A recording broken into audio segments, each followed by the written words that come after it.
Hi, everyone. I can't start my camera. I think, or maybe now I can. No, me neither. Hello, everyone. Hi. No. Is it like we cannot start our camera? Is that how it should be, or You can? no? It says it's been disabled. I don't know why. Yeah. By Oh. the organizer. Okay. Let me check.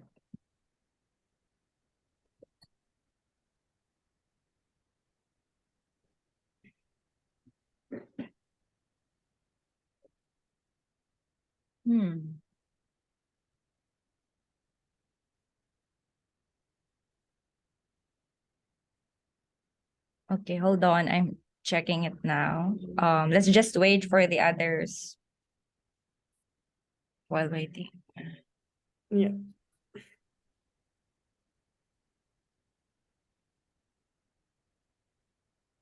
Participants.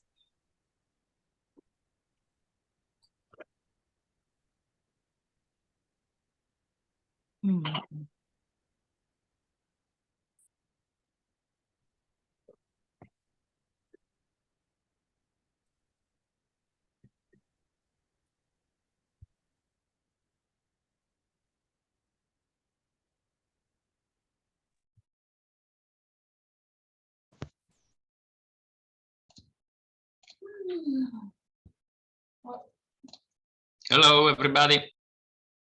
Hello. Hello.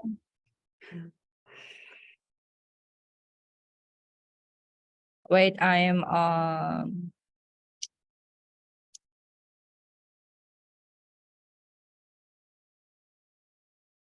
I don't think I can help you. I'm not Yeah. that familiar with Zoom.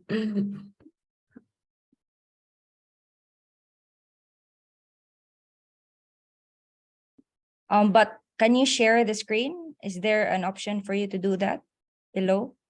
Yeah, there's. That's weird.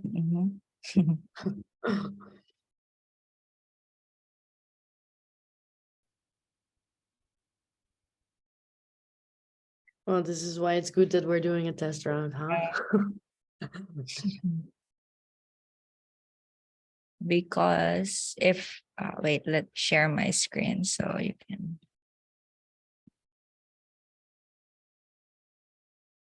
Can you see my screen? Yes. Yeah, I can see this, and then when I click more,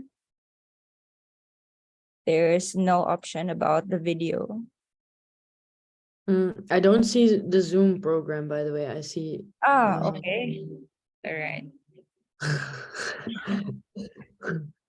Maybe when the event starts. Yeah. I don't know. It seems strange. So maybe when I make you all a co-host, that would be the, wait, let me try to make one of you a co-host if that would change. I'll try for Claudia. Okay.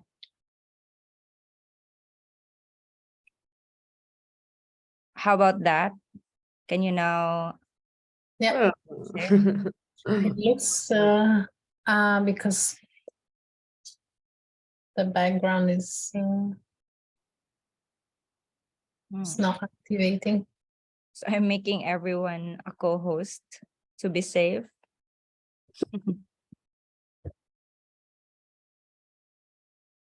And is it only me who already has the background? Because I didn't activate it.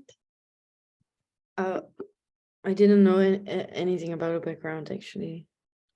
Yeah, but it doesn't. Okay, for Matti as well. But I for think me, it it's doesn't. also for me. It's a bit weird, actually. For you, it works, but not for me.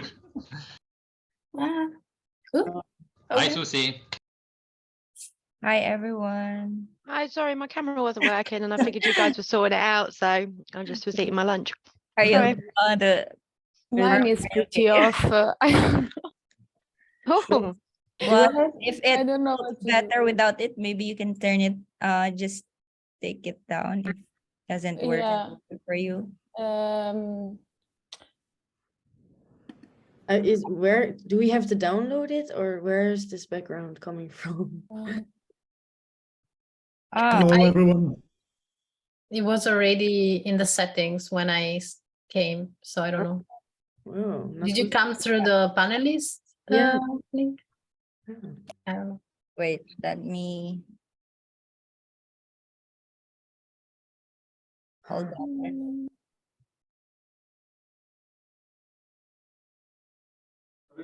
Was it already automatically, or did you have to? Yeah, Il tuo lo puoi cambiare. yeah, because I think Cioè, sì. I got your email late, so Good. I sent the invite. You're one of the last people that I sent the panelist and invite to. So Okay, but is it a problem then if I don't have? no, the it's background? okay. No, it's not a big deal. Okay. But And I think mine looks a bit different. It doesn't have the CCIVS logo, but I guess it's okay. I think I have to remove the background because yeah, sure. it- Can you remove it? Yeah. There it is. So we're waiting for Adli, right? Yeah, he was there and then he left.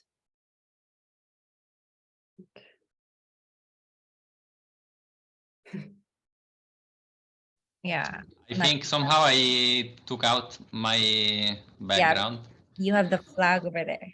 but I have the Palestinian flag, so I think it's okay, no? Yes.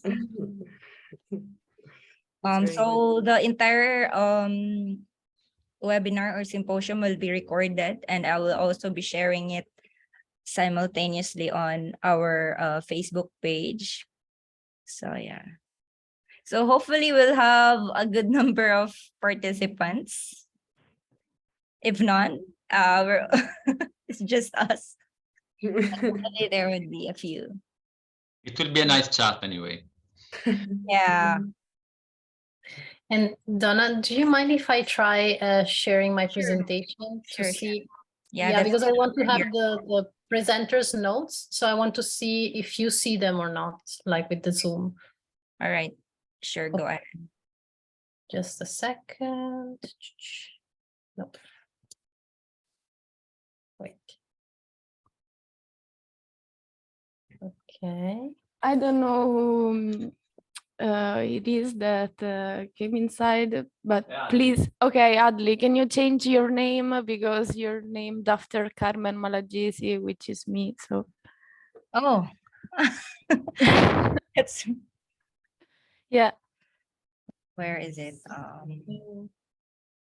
Can I ask you if you see just the picture or also the presenter's notes? Just the, Donna, can you Yeah. hear me? This is Adli. Donna, yes. you are not letting me use the video camera. It says you okay. can't. Could you please? nomino io. Claudia, I don't You see should the. change your name, Adli. Can you do that, please? Why? What does it say? He My did name? it, he did it, now it's Oh, Adli. okay, now. I You can't. should, Okay. yeah. Can you see me now? Yes, perfect.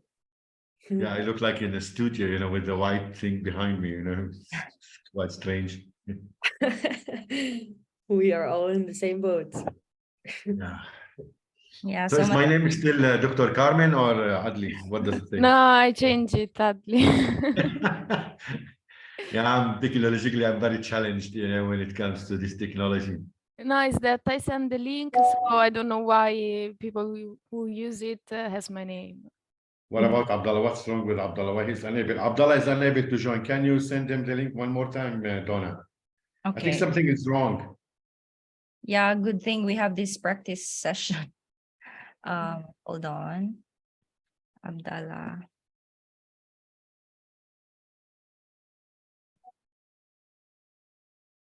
Can I also try it? Chavi. Also, Chavi says, what does he say, Chavi?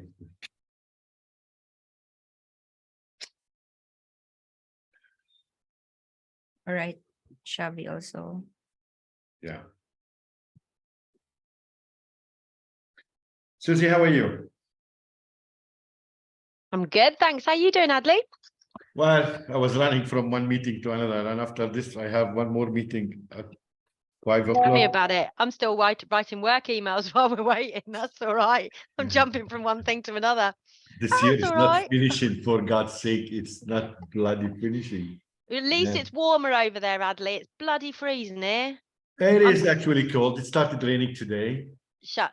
Your We got version of things- cold is not our version of cold. I've got an electric foot heater and I've got my radiator next to me. It's blooming freezing. Come Welcome to the over and club. I also experience have it. my heater, under the table. Yeah. I look Yeah. at my face. It's like my head is spinning. Can you see that? Sorry, Donna, one question. So Yeah. in 3 minutes, it will be one. So what do? We wait a few minutes to see who is joining on the Zoom, or shall I start straight? Maybe we can wait for a few people to come in. Maybe a couple of minutes or the first 5 minutes. Is that All right. okay? Maybe I would just say that we will wait a few Yeah. minutes for people to join before starting. Yes, please. Thank you. Mela, how are you? Good, I'm good. Nice to see you. Likewise, yeah. Hope to see you again soon here. Hope we'll let you in, the Israelis. Well, I think I have high chances because I had no problems on the airport. So I guess at least one time I will be able to go in again. Yeah. You will. We'll make sure that you come in. No worries. Are you Let at me- the What is- office? What is Jalal and Adham? Why not? I want to make sure that they will join us as well. Okay. What is it? Okay, just Is Abdallah already here? No, not yet. Abdullah is trying to connect. Oh, I'll just send them the.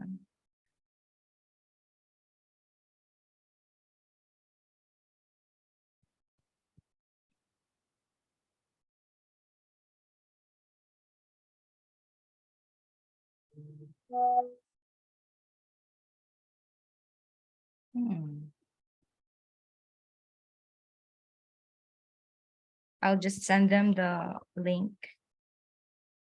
And then,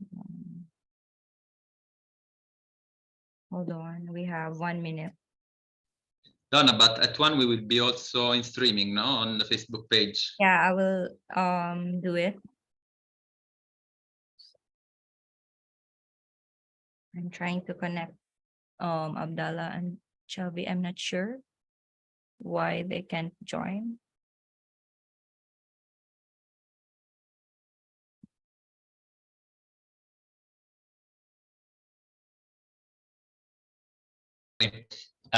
Can I ask what is the right pronunciation of your surname? Mela. No, the surname, the Oh, name, it was easier. It's Jongebloed. Youngblood. Jongebloed. Youngblood. Okay, thanks a lot. Are you gonna? I will do my best to pronounce it correctly. Oh, do you have to introduce me? I think so. Okay, I see. Okay, no, it's no problem if you do it. And anyway, Or I would just say Mel. Don't Donna, are we forget- already online or not? Not yet. There are Okay. 3 attendees waiting. I'm waiting for Abdullah. Abdallah and Okay. Chavi. Just please let us know when we are already online, so Yes. when we stop chatting. I mean, or I guess I would say something to introduce. Someone else. has Yeah. it with If my the attendees are already here and Abdallah and Chavi are not yet around, I can continue chatting with them on WhatsApp, and then we can. I see another Carmen Malagisi among the participants. Maybe it's Abdallah or Xavi. Hi guys. Good Hello. evening. Hey, how are you guys? Hi, Chavi. Chavi is Hey, here. Chad is here. Abdullah. Can you rename yourself? Carmen, you're cloning yourself. It's fabulous. So can we now can we start? Abdullah has the same problem, Donna. Oh, but Xavi is already here? No? Yeah. Xavi is here, is the other Carmen Malagisi, I think. Oh, Because I think they are entering with the link that Carmen shared on the chat, and yeah, but now he renamed himself, so we just miss Abdallah. I'm not sure why they can't join in. Maybe. Abdullah says links are not working. Maybe because it's only him for now. Let me check if he's using his mobile or his laptop. Oh yeah. And can we now admit the attendees? Can we start entertaining them at least? Are we ready? Why not? Okay. All right. Let's do it. Thank you, everyone. I'll start taking them in.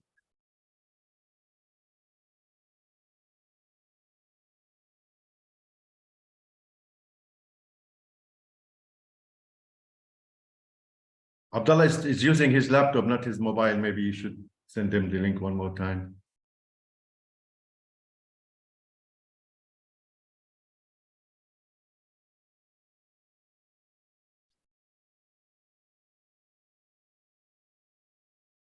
We now have our participants online. We have 16. Yeah, 16. Hello, everyone.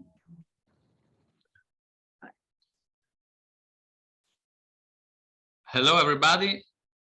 I guess we will wait for a few minutes before starting. We wait for other participants and speakers to join us on Zoom. So in a few minutes, we will start with the symposium.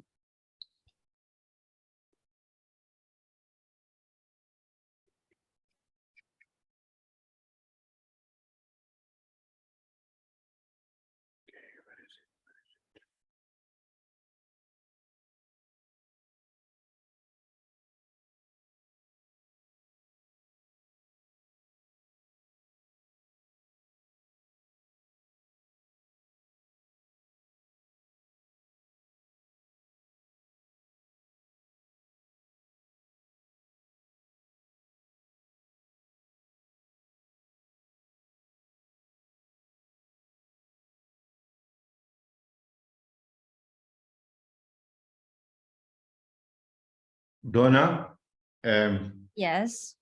Nida is she online already or not yet? Nida, she's contacting me. Can you check where is the participants? Okay. Yes. Participants. She says she cannot see anything. Yes.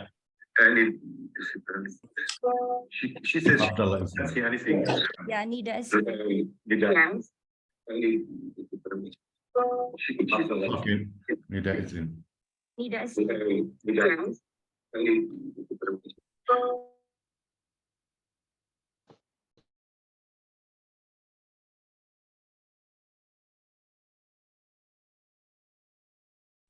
So we're also already live now on Facebook. So I'll give the floor to Mattia. So we're also already live now on Facebook. So I'll give the floor to Mattia. So we're also. Thanks a lot. Thanks a lot, Donna. And so I would say we can start. Welcome everybody to this online symposium organized by CCIVS for the international. So I hope now you can hear me. And welcome everybody again to this online symposium. So first of all, I want to thank all the participants and all the speakers that are here with me. And thanks a lot CCIVS for organizing this online event for this International Day of Solidarity with Palestinian People. Let me introduce myself. My name is Mattia. I'm volunteering coordinator in Legambiente, which is an organization, an Italian organization active on climate justice, which is also member of CCIVS. So today I will try to be, let's say, the moderator of this event. And we will have different speakers, different volunteers and activists sharing their stories, their experience in Palestine and in solidarity with Palestinian people. But as first thing, before starting, we wanted to share with you a video telling us quickly, it's a short video, telling us a bit more about this particular day, the Day of International Solidarity with Palestinian People. So I would ask Donna from CCIVS Secretariat, and by the way, I will also take the opportunity to thank her for the fantastic work she did for all the organization and preparation of this meeting, to share the video with all of us, please.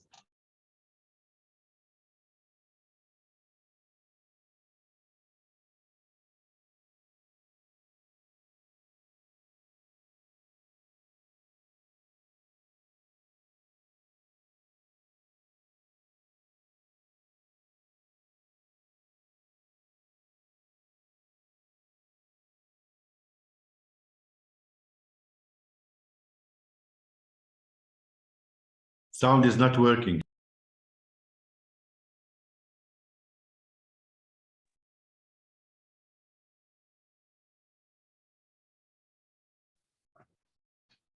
Okay, I guess maybe in the meanwhile I will continue. I will tell you a bit more about how the meeting will be structured. So now we will have different speakers from different background and different experience as volunteers in Palestine. Before starting with the speakers, I would like also to share with you a bit more of our background information about where this meeting came from. So basically back in 2020, it was the 100-year anniversary of the first war camp that was organized back in 1920 by SCI after the First World War. And so when the 100-year anniversary arrived, we were discussing as a VS movement, what could we do? We wanted to organize a flagship project to also confirm, and refresh what is the deep meaning of international voluntary service to bring peace and solidarity where it is more needed. And that's where the idea of a study visit in Palestine came from. Unfortunately, we had to postpone it for 2 years because of the pandemic. And so it was organized then in September 2022 by CCIVS together with Baladna and IPYL. And I wouldn't go in details about the study visit because it will be one of the first stories we will hear today. I just want to say that it has really a strong impact on all of us, the people that participated. And it brought also to several follow-ups. I would mention here the approval during the last Alliance General Assembly. The Alliance is another international voluntary service network of the International Solidarity Declaration, and also a strong stand against Israeli apartheid. And it brought also to the organization of this online symposium. And before maybe giving the floor to the first speakers, maybe Don, I don't know if we want to try again to show the video and see if this time it's working.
Thanks, Donna.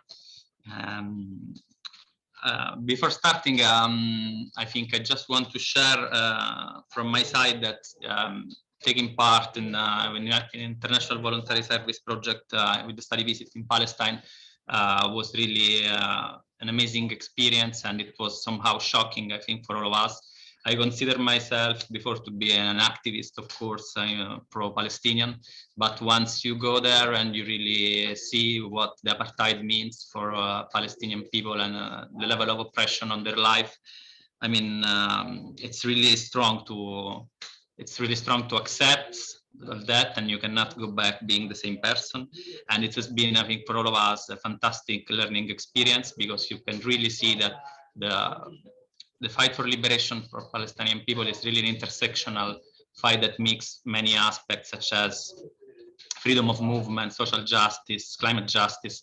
And I really want to thank all the people that were there with me, but especially Palestinian people, for really showing us what courage and resistance really means.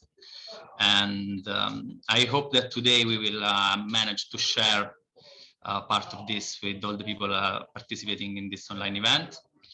And so now I think we can start with the first speaker. We have a video message. We should have a video message from Vicky Lovelock, which is the CCIVS director. And so Donna, can we go with their message?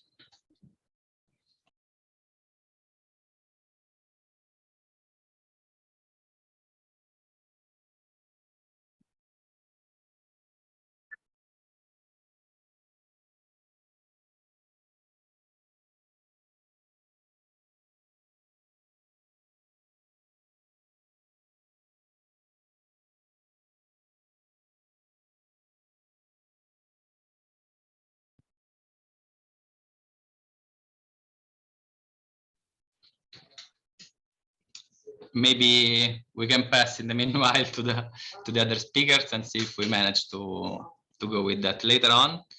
I can see the other speakers here, so I'm pretty sure. Here is Vicky. Okay. Hello and welcome everyone today to Volunteering in Palestine, an online symposium in celebration of the International Day of Solidarity with the Palestinian people. For CCIVS, this is a really, really important day, and one that we're happy to be able to include all these brilliant speakers to come and share with you their experience of volunteering in Palestine and working as volunteer organizations in Palestine. So I thank very much all of the speakers that are joining us here today, and all of you as well that are joining in to watch us. I just came back from the archives of CCIVS in Paris, and I was going through, I could find all these references to Palestine over the years. CCIVS has existed now for 75 years. And a lot of the archives I find actually were from the 1990s. And as I was going through, I find all these exchanges, and at that time, volunteers could go to Gaza. Imagine this. Today, it's impossible for us to organize volunteer camps in Gaza, but at that time, volunteers could go there. They could do work camps. They could do mid and long-term voluntary service. It was a different time, and that was possible. And I was just thinking, I remember, for example, my first experience in Palestine was in 2004. And I was sent by Youth Action for Peace, which was a network which made part of CCIVS. And I had the opportunity to go and visit Baladna, and also members like IPYL. And it was an eye-opener for me. It changed my outlook forever. Because before I'd met Palestinian volunteers, and they told me about their lives. They told me, for example, I met one young man who was from a refugee camp, and I was like, okay. And then at that time, I only remember seeing what I'd seen on TV from the Intifada, and then I went to Palestine and I saw for myself, and it changed everything. It changed everything. And for me, this is why it's so important that we can get the voice out to you, that you can hear from volunteers that have been on the ground, that can actually share with you what they've seen. And so you can hear firsthand accounts and not the accounts which are told to you by the media about what's taking place. We're also setting up a website. We have a website set up where we're going to be sharing volunteer reports, where we can share stories about volunteers' experiences. For CCIVS, as I said, We've been working actively for years, for most of our history. And in the recent years, we've done activities every single year with the Palestinian people in Palestine, focusing on exchanges. And the last project we did was a study visit to Palestine, with whom you'll meet some of the people today. And this was really important for us because we really wanted our member organizations to be able to go and meet with our members, Baladna and IPYL, to learn about what they're doing and to have first-hand accounts of their experiences. So as our work it's continuing, we're continuing, and we'll be continuing also in the next years with follow-up projects, as we can ensure that what took place in the study visit is carried forward by the movement. In the form of a declaration that was made also by the people who participated in the study visit, which will be taken to our general assemblies and validated, which will be shared also today on our social media that you can read, and which we'll follow up on in order to create future projects, in order to ensure that there's a true exchange and that there's a true understanding about what is happening in Palestine in terms of the occupation and the apartheid which people are suffering. So I will move on, and I will pass the floor to my colleagues who will continue to run this symposium for today. Thank you for your time. Okay, so now we will pass to the live speakers. And I just want to remind everybody that after the interventions that we will hear, there will be a space for question and answer. So please feel free to start sharing your comments and questions using the chat, and maybe specify to whom you would like to address these questions. And now we start with the first intervention that basically will be, let's say, sharing about the study visit, the international study visit that we mentioned before, that took place in Palestine in September.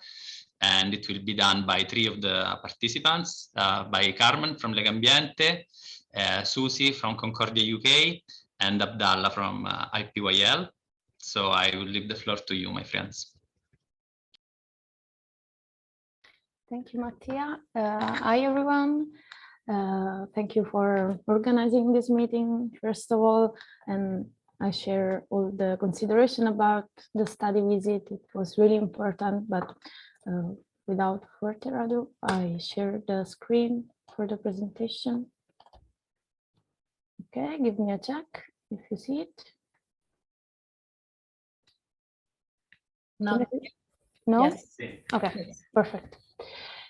Okay.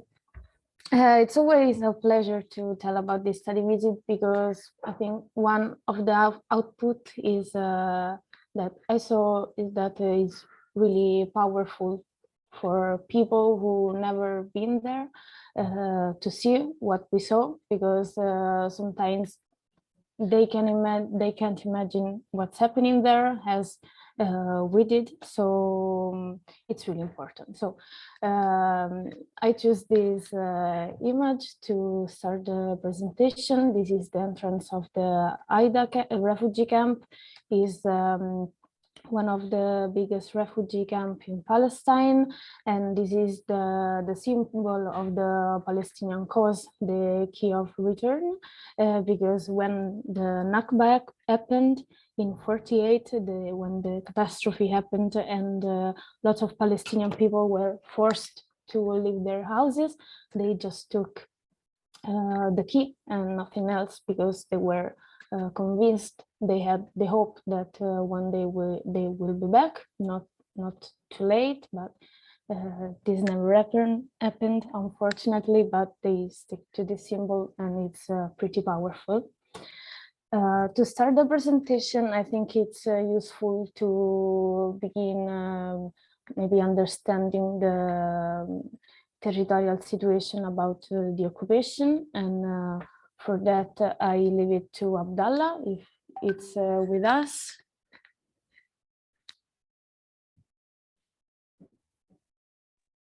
Hello everyone, can you hear me? Yes. Yes, we can hear you, Abdullah. Yes. Hi all, I'm Abdullah. I just joined the call. I faced some technical issues, but I will be with you today. So thank you, Carmen. we'll start with this graph of the Palestinian map that shows the development and the shrinking of the map of Palestine since the beginning of the occupation back in 1948. As you see in the first table, that has 1946, which was 2 days before the Zionist movements started the war, as they call it, the independence war, or the war of liberation, when they occupied Palestine, which has resulted in hundreds of thousands of Palestinians that were forcibly displaced from their lands.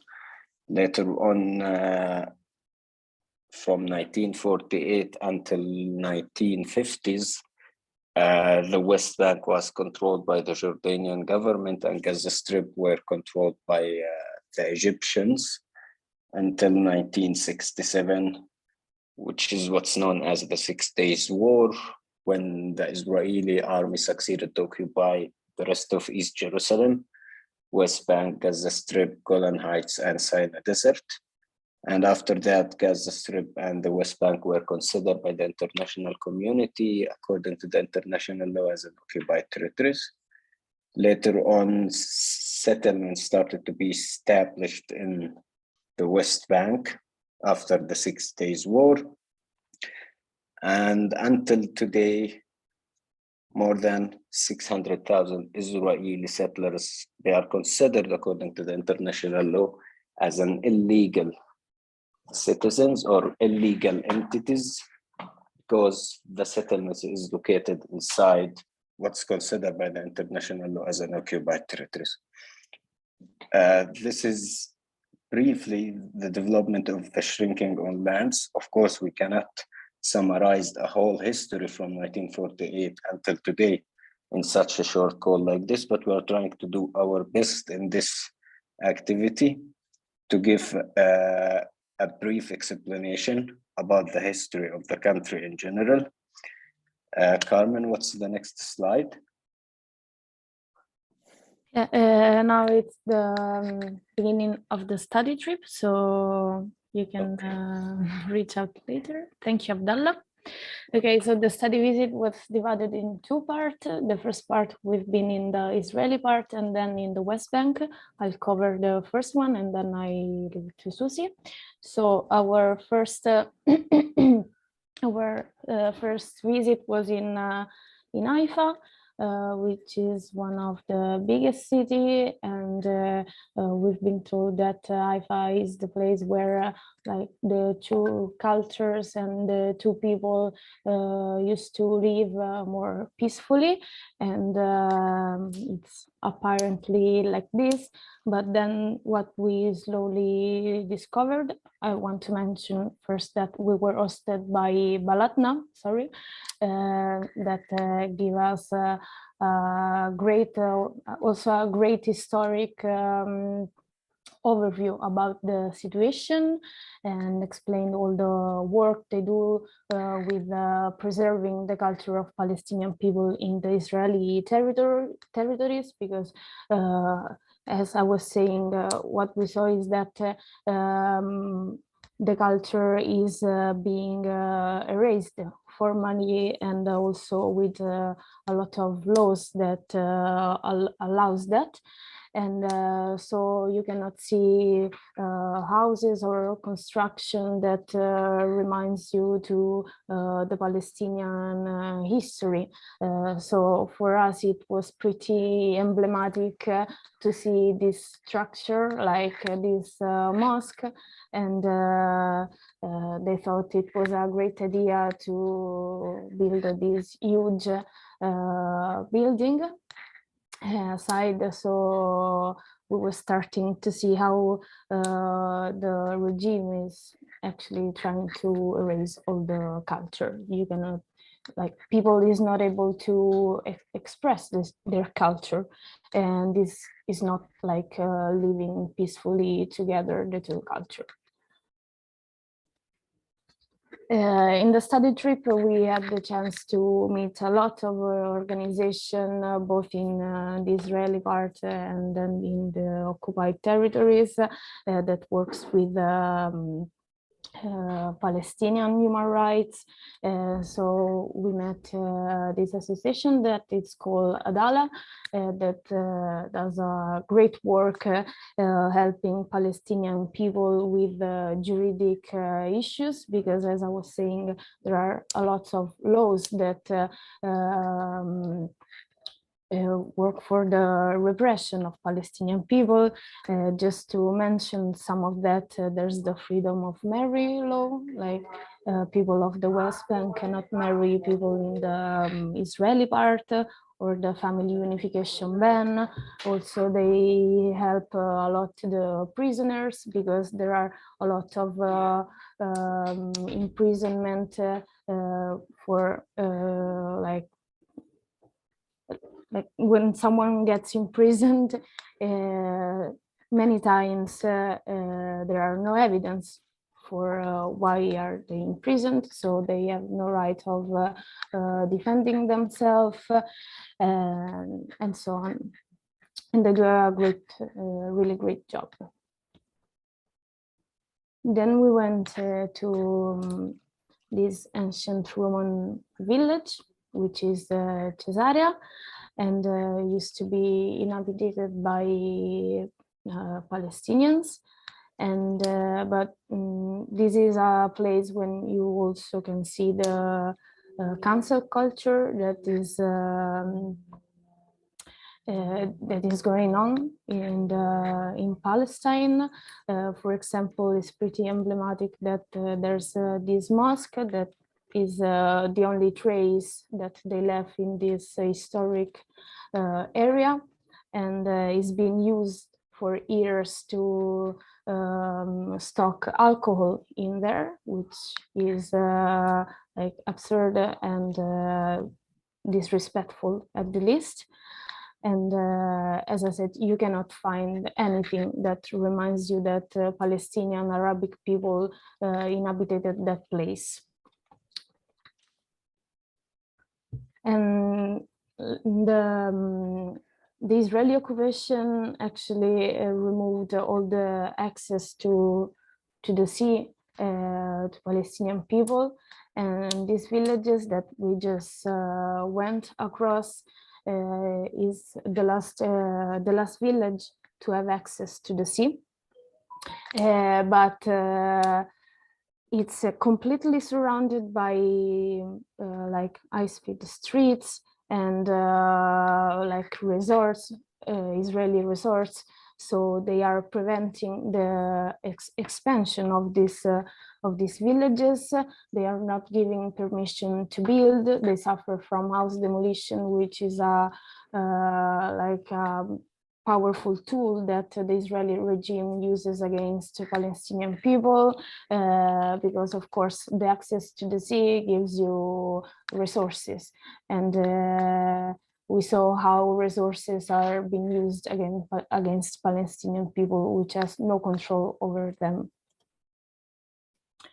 Then we went to Jaffa, Tel Aviv, which is the most touristic place. I think is the main thing that we know about Israel in the Western country. It's promoted like a modern place, I don't know, covering all the oppression that has been made in these lands. And you can also see here how the Israeli regime is stalling actually the Arabic culture, actually. Then we went to the Nakab Desert, which is in the Sinai Desert in the southern part. Is the biggest area actually in Palestine, and it used to be inhabited by Bedouin people historically, and but now they live in more than 37 unrecognized village, because what happened is that in 48, when the Nakba happened, they've been displaced. Until the 67th, almost 10,000 Bedouins were closed by a wall, which you can see on this map, under military state. And then the Israeli begin to build this huge town according to the Israeli architecture. And they were forcing people to move in this town, always for erasing their culture. Now the Bedouins are called invaders, when in fact they just used to live in these lands. And now the 65% of this area is a firing zone, is military zone, so that allows also a lot of the presence of guns to be around. So now the people that refuse to abandon their culture and move to this town lives in this unrecognized village. That means that they have no resource at all. They don't have energy, they don't have school, hospital, streets, they don't have anything at all. And they, of course, suffer from house demolition. If they change something in the structure of their house, they can demolish your house. They constantly suffer of threats, and so on. There are some associations working with these villages, and till now 11 villages has been recognized, but actually doesn't change a lot. What changes is that you can get a sign on the streets telling that there's a village there, and you get the name of your villages in the ID, but actually nothing changes, of course. And there are also a lot of associations working, like providing hospitals and schools, but the situation is not good at all. This is a village. This is a demolished house. They are everywhere over there, and it was pretty touching because this kid was telling us that it was his house like 2 weeks before. I'm sorry to go a little bit fast, but there's a lot of things, and we will have a question later. So then we entered the West Bank. I don't know if Susie wants to take it from here. Okay, thank you a lot. Sorry, Susie, just a second. Before we pass to this part, we have online also Nida from Baladna, and since she has to leave in a while, she has asked if she could join right now. So Nida, please, the floor is yours. If you want to share also your feedback from Baladna, thanks a lot. Thank you, Matea. I'm just wondering if you hear me and if you see me, because I cannot see myself. We hear you very clear. We cannot see you actually, but we hear you very well. Okay, brilliant. So thank you, everyone. Thank you, Matea, Susie, Carmen, for organizing this event and for sharing your perspective and experience from your visit, and for actually organizing this event on the day of, as you call, celebrating solidarity with the Palestinian nation. And we really wish that this is not an act for today only, but rather the solidarity and the actions following the solidarity is a continuous action through the whole year, and we really appreciate initiating this event. My name is Nida. I work as the director of Baladna Arab Youth Association. We are a youth organization in Haifa. We sit in Haifa in what we call the 48 regions of Palestine. I want to a bit like I want to just introduce the terminology that we use as Palestinians. We call it the 48 regions of Palestine. So Balana is an organization active in the 48 regions of Palestine, and actually not the Israeli part. It means that we are active within the areas which were occupied by Israel in the war of 1948. We were obliged to hold the Israeli citizenship. However, we regard to ourselves as part of the Palestinian nation, history, struggle, and of course, a cause and future.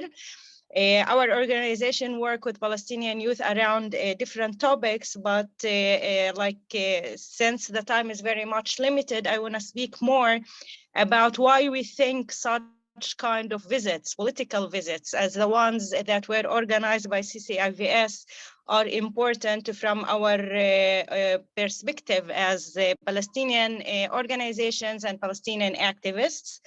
We think, we all know actually, we are all aware that Israel and the Zionist movement actually, not only inside Israel, but around the whole universe, is a very powerful, dominant group and system. And actually the media, and not only the media, but also different other tools are very much powerful and dominant and capable to convey the Zionist narrative and the Zionist story about the Palestinian cause, and therefore we think that this is very crucial to come and to visit and to be exposed, as Vicky already said, firsthand to the cause and to the reality and to the political struggle that Palestinian people go through.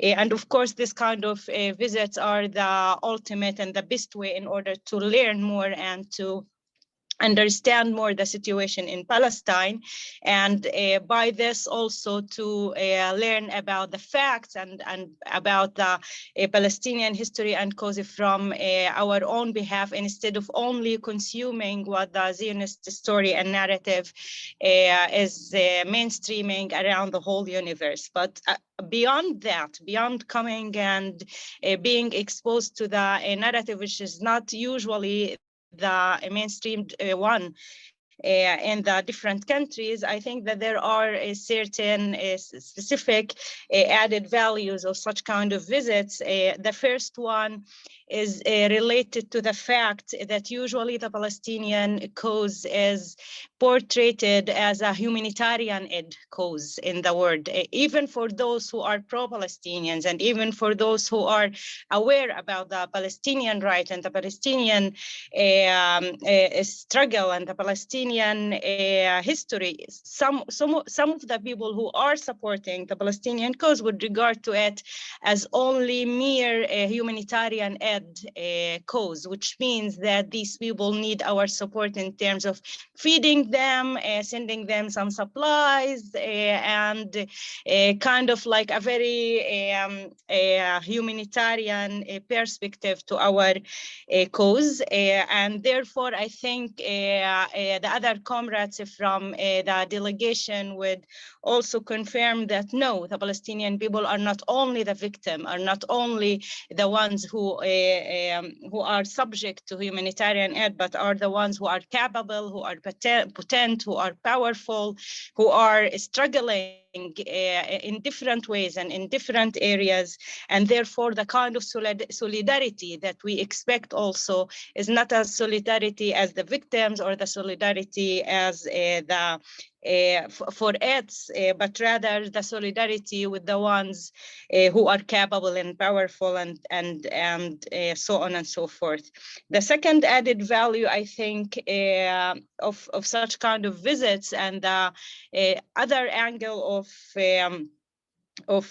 benefit of such kind of visits, is not only to learn about the very basic aspects of occupation and the very basic aspects of the situation here, but rather also to learn about the internal dynamics, how the Israeli system and the Israeli occupation and the different and how they apply different dynamics of control and of colonization, which is not only restricted to the physical ones, to the very mere physical violence, but rather also to other dynamics such as the fragmentation, which is applied on our nation between Palestinians in the different areas. The other dynamics which are related to internal social aspects, how Israel works very systematically in order to intensify internal social negative dynamics inside our society in order to maneuver and in order to control. So I think the folks who were participants in this visit were not only exposed to the levels that you might be able to learn about remotely from your own countries, but rather they were capable to see the internal dynamics, social aspects, cultural aspects, economical aspects, and reflections of this colonial system. In addition, of course, to being exposed to the Palestinian people as the active and powerful, and not only the victims, as they are all the time portrayed in media. The third added value, I think, of such kind of visits is the opportunity to rethink about what is Palestine. Usually Palestine is the West Bank and Gaza, but when you come to the region, you have also the opportunity to visit Jerusalem, to visit the 48 regions of Palestine, which is not usually in the dominant and mainstreamed political discourse in the world, which is not usually regarded as Palestine. So when you come and visit, you will also have the opportunity to see the different areas of Palestine, including the 48 regions of Palestine, and actually to learn that what is Israel doing in the different areas is very much similar. The home demolishing in the 48 regions of Palestine and the unrecognized villages in the Naqab areas that Carmel already introduced are very much similar. The struggle there and the situation is very much similar to what is happening actually in Area C, or what is happening in Hebron. So there are so many cross-cutting issues and needs and struggles that we go through as Palestinians, and this actually gives you the opportunity to learn about this Zionist system that applies different methods and tools of control on Palestinian people in the different areas, including Palestinians who hold the Israeli citizenship. So I think this is an opportunity also to learn in depth about the system, its reflections, physical reflections on people when it comes to checkpoints, siege on Gaza, and different other reflections, including the structural and hidden dynamics that the oppressor applies on our people. So I think to just wrap it up, I think that such kind of visits gives a more in-depth and elaborate understanding, which is not all the time possible when you do not come and visit Palestine. And I think that following such kind of visits, we will have the knowledge and the experience, which is not which is emotional in one hand, and the knowledge and information that, as Mattea already started, that helps you not that when you are back to your country, when you will not be the same person who as you were before. And of course, this is also a way to learn that our struggle is part of your struggle. We tie our struggles one to the other, because there is no way that we can speak about our Palestinians' right without speaking about rights of other people in the whole universe, and vice versa. So our struggles, our values, our needs, and the prejudice is in everywhere ties one to the other. So I think that this is also an opportunity to learn about each other. It's not only about solidarity with Palestine, but it's about solidarity with each other. And such kind of visits enable us the opportunities to build this universal solidarity about very core basic values that has to do with equality, dignity, and freedom of people wherever they live. Thank you, and my apologies for not being able to continue and listen to the other folks. I'm participating in a conference in Istanbul, and I just jumped out of the conference to be able to be with you for this half an hour. So my apologies for not being able to continue until the end of the meeting. Thanks a lot, Nida. Really, I really thank you for your contribution. And I guess we can give back the floor to Susie then to continue with the presentation of the study visit. Please, Susie. Yeah, thank you. And thanks so much, Nida. I think, as Nida says, we can hear about what's happening in Palestine on the news, and we can see pictures, but actually we, as our study group participants, we had the privilege and also challenge, if I'm honest, of witnessing it and experiencing it firsthand. So yeah, I've got the second half in terms of when we got to the West Bank. Have we got the slides available again? Thank you. I think just in terms of experiencing it is a real privilege. And the people that we've met are just absolutely amazing. We've heard so many stories, and people have opened up their lives, their homes, their food, which is amazing, and their sense of humor, their music, as several people have said, I think once you've been to Palestine and you've experienced it, you don't come back the same person at all, which is you know, a real privilege. So Carmen went through our experience on the Israeli side, and then we drove to Ida, which is in the outskirts of Bethlehem. Interestingly for me, when we were in the bus on the way down, when I first saw the wall, I felt quite emotional, if I'm being really honest. So I looked on my Google Maps, because I could see a town the other side of the wall. This was when we were still on the Israeli side, and I could see a town, and I just kind of wanted to see where I was in relation to the West Bank. And on Google Maps, there was literally nothing there, the other side of the wall, that it just was not showing at all. Which you know, for me was just really symbolic of how it feels that Palestine is just trying to be eradicated in every possible way, just literally taken off of the map. And so you can't even, I still don't know what that town was that we drove by, because you just can't see it. As Carmen said, this is the entrance to Ida.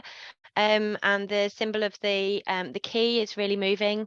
You can see along the side of there's lots of graffiti and wall art, and actually what you can't see on there is there's a really moving section of the wall that has the names of all the children that have died on that street, and all of their names and the years. And we've been told that this is the most tear-gassed street in the world. And actually there's a shop that's around the corner that makes souvenirs out of empty tear gas shells. And given that it's Bethlehem, probably the most holy city in the Christian calendar, I've been told that they decorate their Christmas tree with tear gas shells in Ida, which for me was just really, really moving, having grown up in a Christian background, to understand that's actually what happens in Bethlehem. So you can see the wall there. The art is absolutely amazing, and again, it's very symbolic, I found, of the Palestinian resistance to occupation, that it's done peacefully and often with quite a bit of humour as well, and beautifully. So yeah, it was a very moving street. I don't know, can we go to the next slide?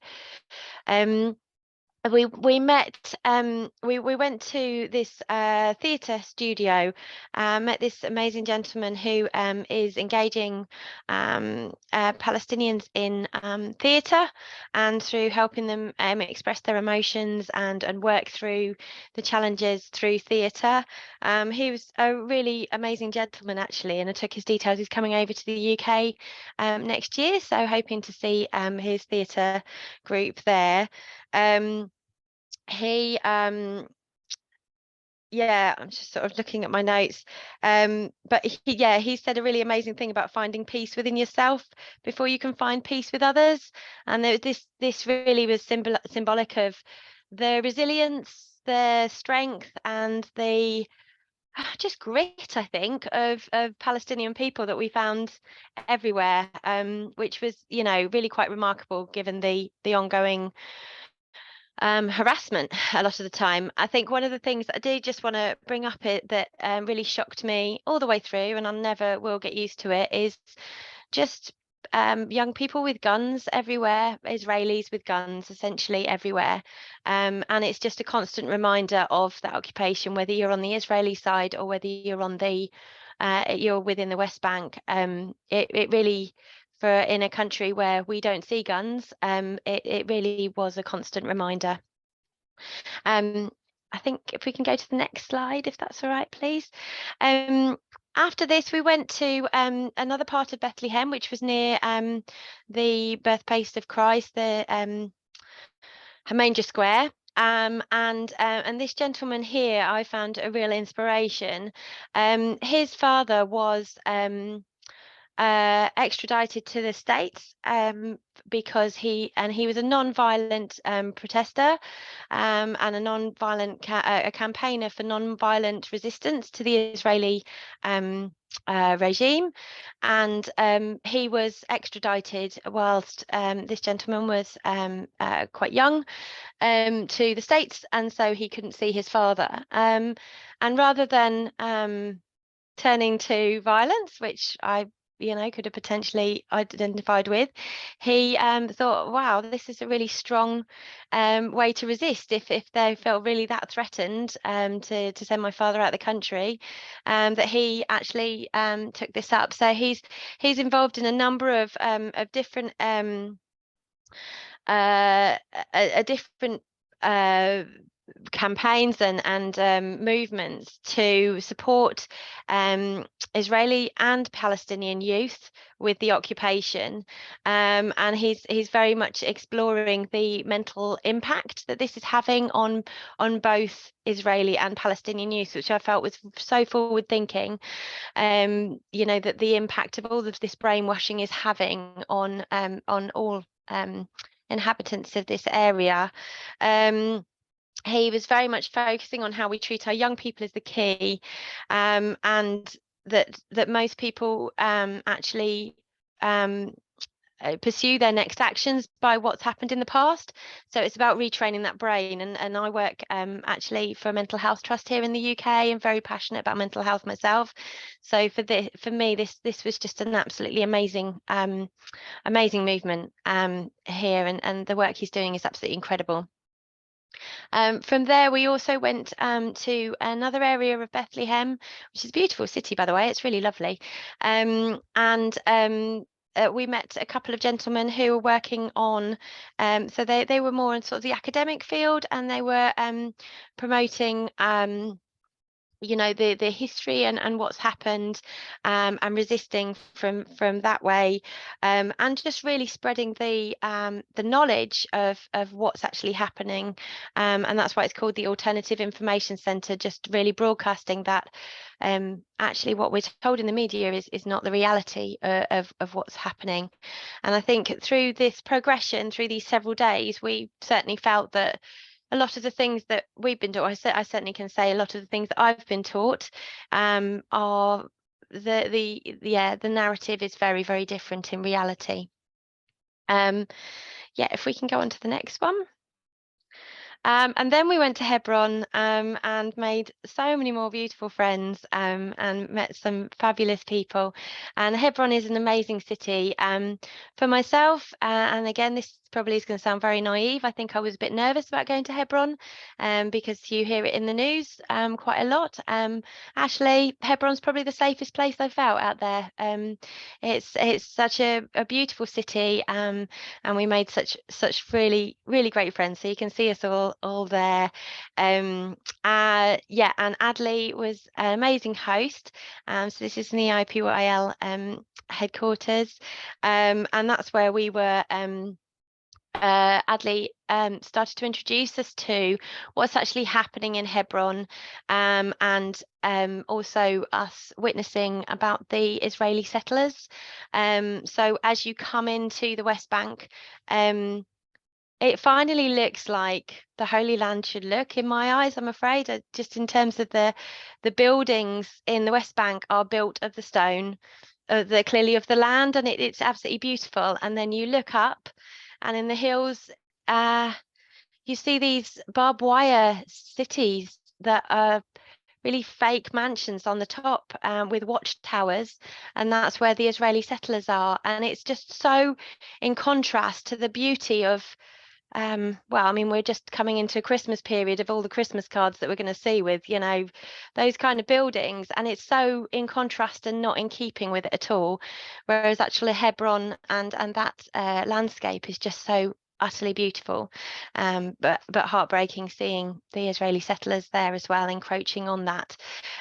There is also huge, great big signs about staying where people are legally allowed to be, which is again very moving. Can we go on to the next slide, please? I think, Abdallah, I'm going to need your help with this because you can explain about all the different zones in Hebron much better than I can, please.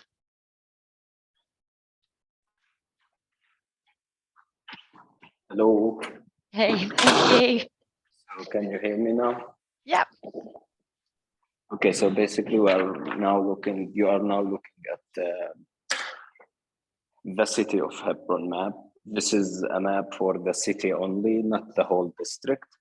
But the first thing that everyone should know about Hebron, this is considered the biggest Palestinian city in the West Bank today. We're talking about a city that has a population around 711,000 Palestinians who lives in the city and the villages that surround the city from outskirts, altogether known as Hebron district. But also the city considered one of the cities that has the most complicated situations in the West Bank. It's the only place where extremist Jewish Israeli settlers living in the city. Their presence in the city started directly after the 6 Days War, when a group of 73 American extremist Jewish settlers arrived to the country, checked in a Palestinian hotel, protected by the Israeli military, and then later on they were evacuated to the eastern side of the city. If you look at the right side of the map, the huge blue area, that was the first settlement in Hebron city, known today as Kiryat Arba settlement, which is one of the biggest Israeli settlement in the southern side of the West Bank, with a total population today around 8,000 Israeli settlers living there. The majority of them are originally Americans from Brooklyn, New York.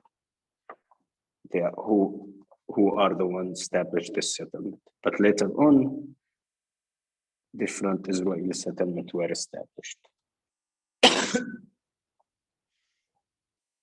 So if you zoom in, you can see Beit Hadassah settlement, which is another Israeli settlement that was established back in 1979, which is located in the middle of what used to be the main commercial and industrial hub in the city. Next to it, you can see Beit Romano, which is a yeshiva school for Jewish students today, but it used to be a Palestinian school that was occupied back in 1982. Then next to it, Abraham Avinu settlement, which is used to be a Palestinian home that was occupied back in 1983. And if we go back, there is this settlement, which is called Tel Rumeda now. And this is located in what used to be the oldest archaeological site in the city. but it was built back in 1984 on top of 60% of the oldest archaeological site in the city. So with those settlements and the location in the middle of the city, you can see different colors. And if you pay attention to the red color means that if you are a Palestinian, even from the city, you are not allowed to walk, to drive, or to be in those areas whatsoever. So in every corner, a military checkpoint with soldiers serving there, making sure that no Palestinians or Arab person will have access to the areas where the settlements is located. The same thing with the purple color. Palestinians are allowed only to walk, but they're not allowed to use public transportations there. It's only exclusive for settlers or foreigners visiting the city. And then the pink area in general, this color means that you can find Israeli soldiers 24/7 securing the area there. This is briefly about the division of the city. And by the way, if you look at the top left corner, you can see two signs there. One is called H1. So H1 refers to the Palestinian controlled side of the city, Hebron 1, according to an agreement that was signed in January 1997 by the Israeli government and Palestinian Authority. They decided to divide the city to two sections. H1, which is the section where Palestinian Authority is controlling the city, and H2 is the Israeli controlled part of Hebron. And when we say H2, we mean by it the main commercial and industrial hub in the city, the most important strategical part of Hebron, which is the place today where all the settlements is located. Thanks, Abdallah. Welcome. Thank you. Yeah, if we could have the next slide, please. I mean, I guess that when I try and explain it to my friends, many of us have marketplaces in our hometowns, and it's like having a foreign power going into a marketplace overnight, blocking it off and blocking all the side roads to it. And the same thing has happened in Hebron. It's absolutely heartbreaking. The street on the right-hand side is the old marketplace, and you can see that it's all blocked off with Israeli flags in there. We had to go through this military checkpoint on the left-hand side. There's absolutely cameras everywhere. There's an Israeli guard pointing a gun at you. The other side, we had to show our passports. And actually, our Palestinian friends with us, they were the ones that got searched. We didn't.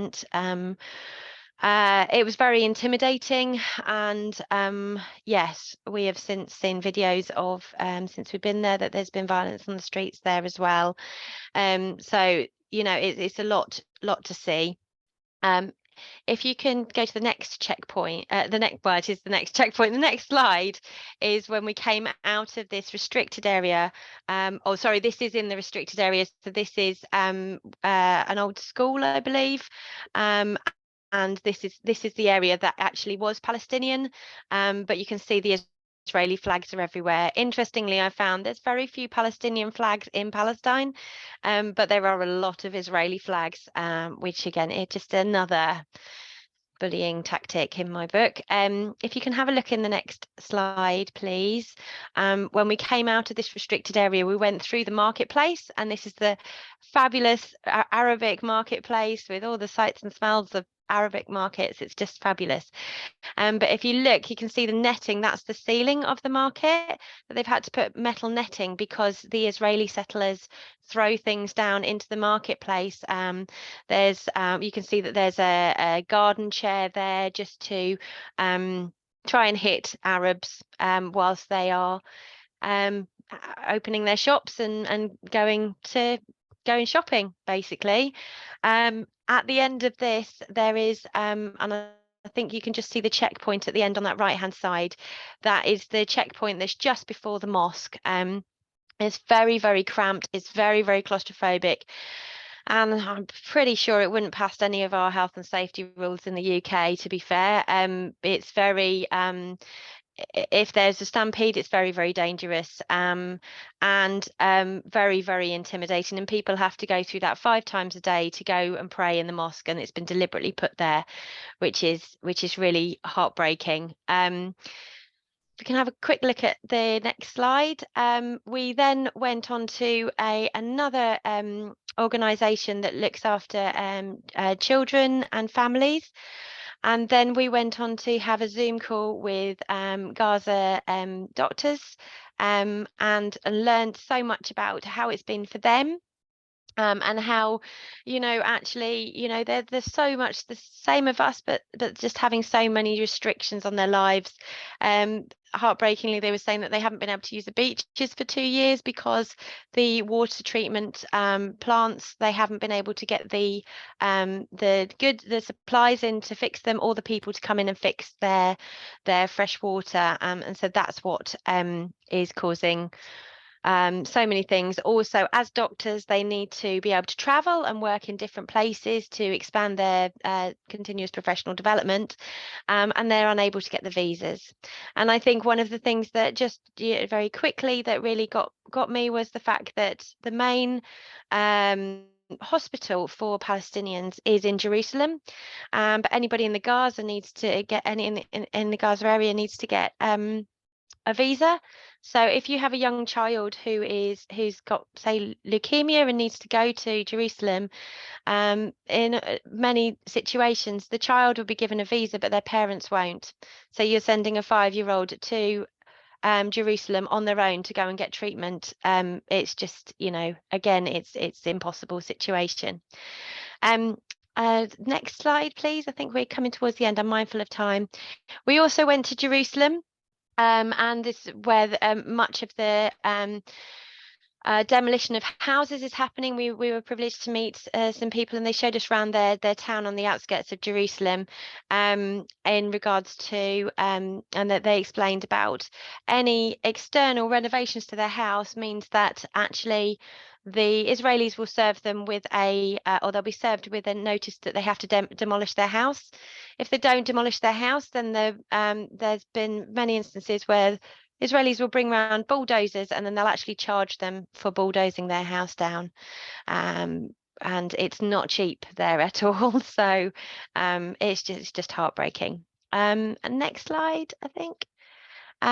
This is where we went round Jerusalem, and this is the Community Action Centre, which focuses on legal aid for particularly within Jerusalem, which is a neutral city. Jerusalem Old City is actually now my favourite city in the world. It is incredible. And we also, in the walled city, this on the right here is a community centre that has a pottery studio, has a karate camp that has a full-size basketball pitch, a full-size football pitch. There's a huge great big playground, and you just don't imagine it in an old city like Jerusalem that there's this space for the community. They even have a free creche for residents of old Jerusalem, which just for me was so beautiful that it's really lived in. It is a lived in city. It's not a museum, considering all of the history. It's a beautiful city. If we can go to the next slide. But having said that, there is still the frictions. On the right hand side here, you can see an Israeli settlement. We actually witnessed some altercations between Palestinian and Orthodox Jews, where the Orthodox Jews were throwing things at the Palestinians and spitting at them, and it was really upsetting to see. So it's not harmonious by any stretch. And then next slide, I think then we're on to Ramallah. We went to UNESCO headquarters in Ramallah. This is a picture of us after there, which was really, really good to meet and discuss what's been happening and how that message can get out about the human side to what's happening in Palestine. And then I think the next slide is when we went to see 6 organisations who are human rights organisations ranging from women's groups and organisations to support imprisoned Palestinians. They are humanitarian community groups that have been declared as terrorist organisations by Israelis and have been raided repeatedly and have been branded as terrorists. So that restricts what they can do. So it was very interesting seeing UNESCO in the morning, and then several organisations which are have been branded as terrorists but are performing very legitimate activities. I think that's at the end of the slides. I kind of whistled through just because I'm mindful of time.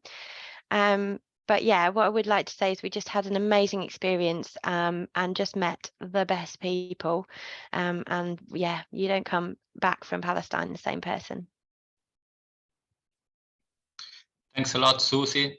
Thanks also to Carmen and Abdallah. I think you really managed to share the feelings and the experience that we lived in Palestine. I will proceed now with our next speaker, and I will pass the floor to Claudia. She's the volunteering and communication coordinator from SCI International, and she's also will share with us about her experience in Palestine. Please, Claudia. Thank you so much. I will try to share my screen. Yeah, I hope you see it well. Yeah, so I'm Claudia. I decided this summer to go on a work camp. So one of these short-term voluntary activities that we have in the IVS movement. And it was on a farm, a family farm in the West Bank. And the main tasks that we had were related to the farm. So it was grape season. So we were picking grapes, working the grapes, pruning trees, watering the trees, feeding animals. So a lot of tasks related to farm work. And one might wonder why going all the way to Palestine to work on a farm? Isn't it more ecological to do it in your own country, in your own community? But what I would like to highlight here and to show is the international solidarity aspect of going working in a farm in Palestine. So as we could hear before, everything in Palestine is political.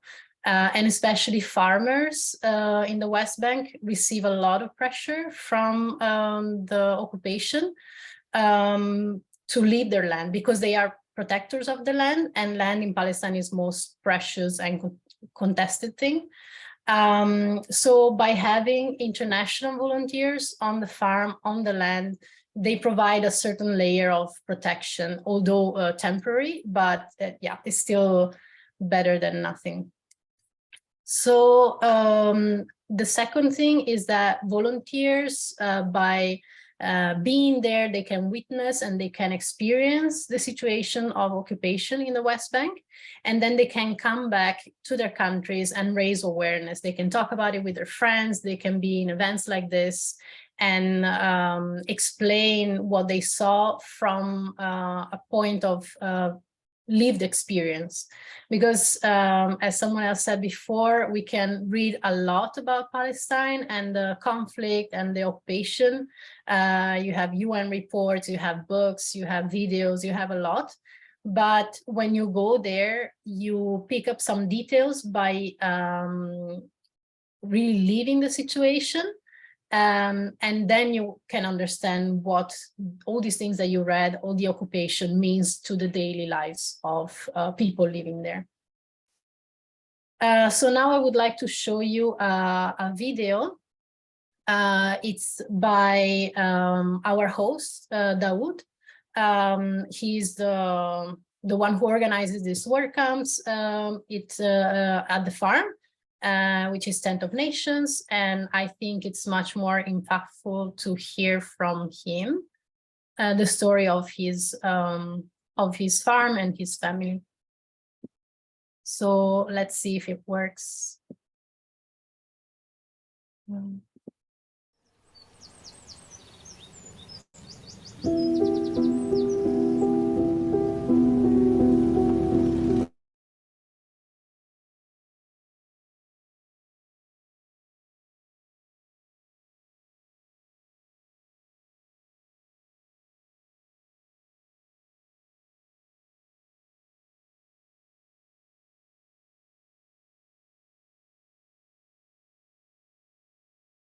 his children. The land is located on the hilltop, about 3,000 feet above sea level. The land today is surrounded by 5 Israeli settlements that are growing, and some of them are becoming like towns, like small cities. We are located in an area that is considered to be Area C after the peace agreement. And Area C is a Palestinian territory, but under Israeli military control, which makes it also difficult for us to improve the land. To tell you a background of our story, the country was under the Ottoman rules, and the Ottomans wanted to get property taxes from the local landowners, and they demanded that every landowner should register land in order to pay property taxes.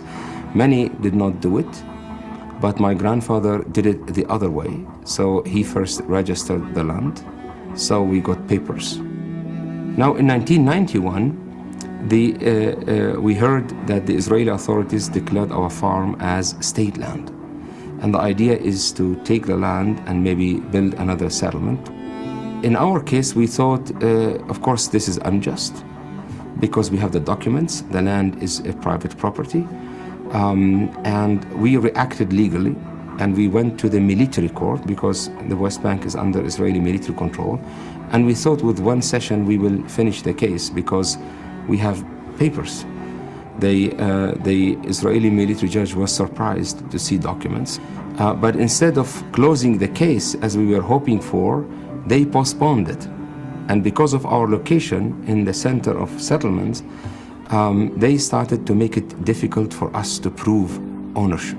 So we spent like that 12 years in the military court. And after 12 years, our lawyer received a paper, the family does not have enough proofs of ownership. We brought this case to the highest court in Israel, the Supreme Court. So today we are in about almost 30 years, still in court between military and Supreme Court. But the positive outcome so far, we are still here, and we did not lose any part of the land. Now, parallel to the legal battle, which is going on until today, we had difficulties from Israeli settlers who are living in the settlements. They cut our trees, they damaged our water tanks, they threatened us with guns, and they tried many times to build roads on our land. We stopped all those road constructions by court, and one time after we stopped the settlers from digging a road, they were very angry and they destroyed 250 olive trees from our farm.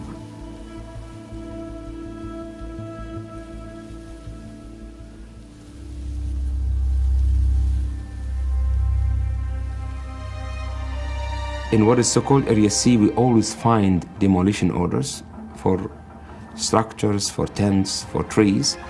And in 2014, one of our volunteers, he found a paper in the valley where we planted 19, 20 years ago, hundreds of fruit trees. The claim was those trees we planted were planted on state land. We responded legally and our appeal was accepted because we have documents.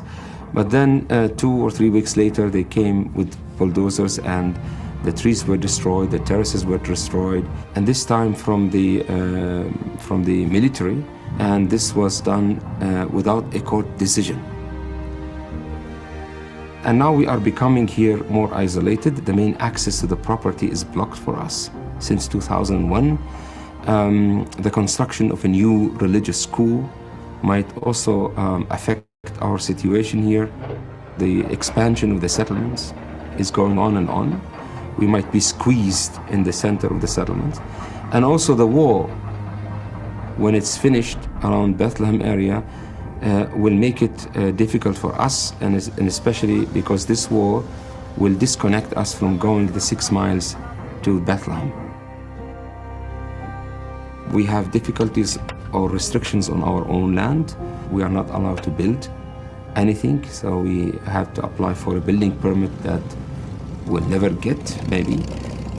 We have no access to running water on the farm and no electricity. But we try always to transform our anger or transform this pain and invest it in a constructive way, in a way that will build something, not destroy something. So the question was, how can we develop the farm without electricity? We installed a solar power system. We started collecting rainwater inside systems.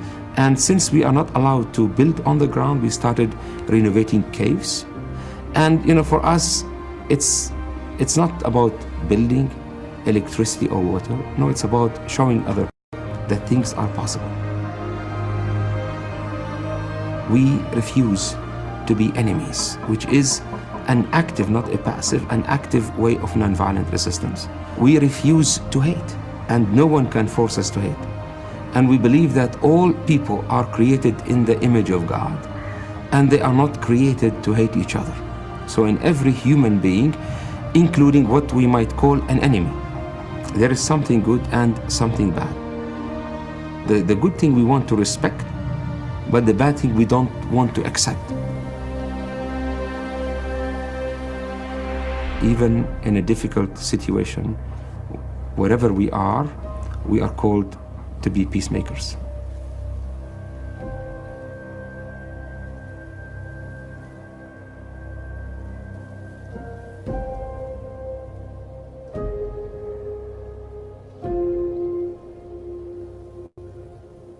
This is basically our story here.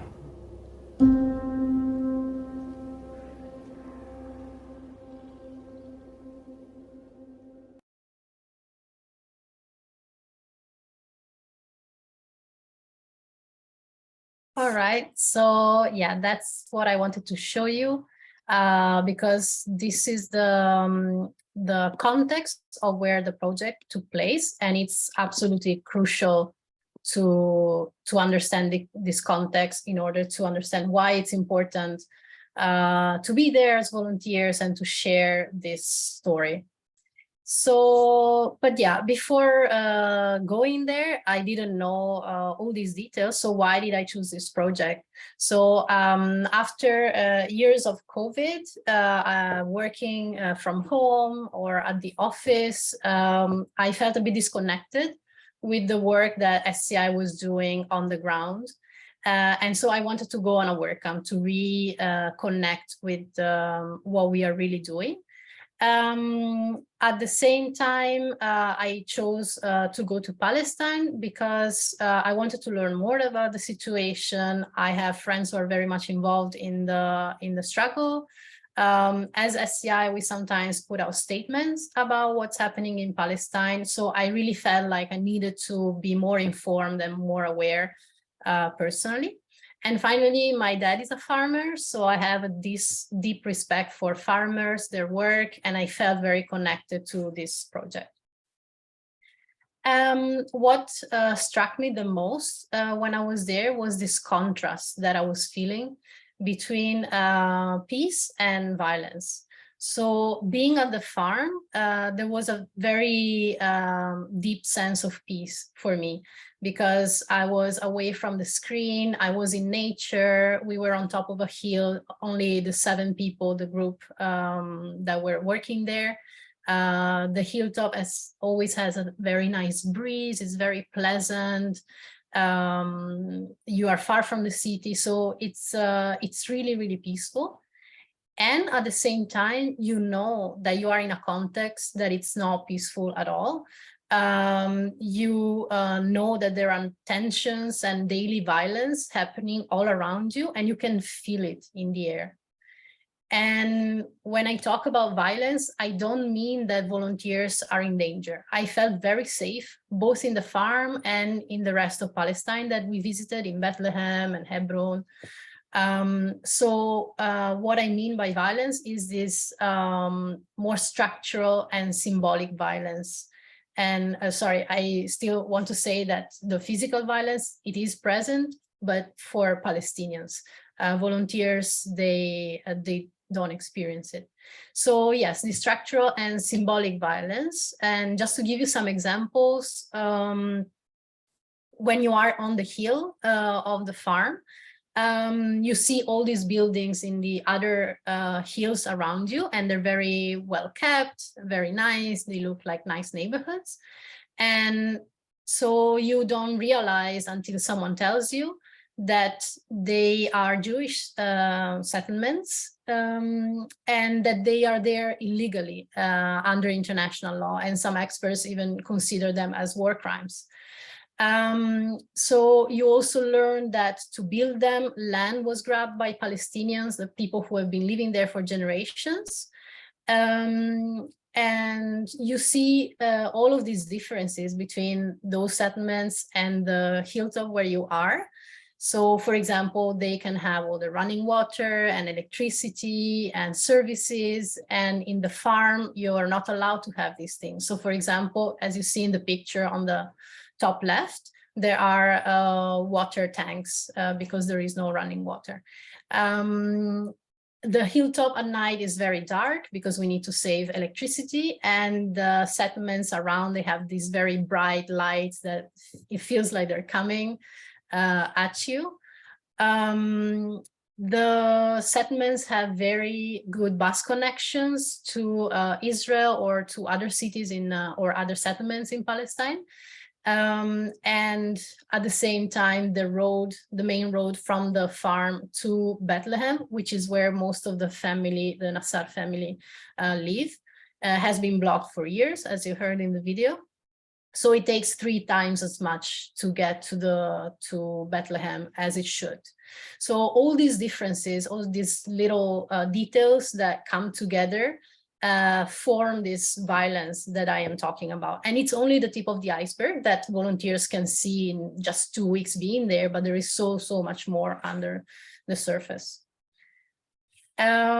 Yeah, this, I just wanted to show you the sunset that you can see from the farm. So for me, it was the best thing. Every night there was this amazing sunset that gave you this sense of peace. So really this contrast is a bit difficult to comprehend. And yeah, so this contrast between peace and violence for me was very interesting. Because I was imagining if I came to the land without contact with Palestinians or anyone explaining me what I was seeing, I wouldn't have the tools to interpret what my eyes are seeing.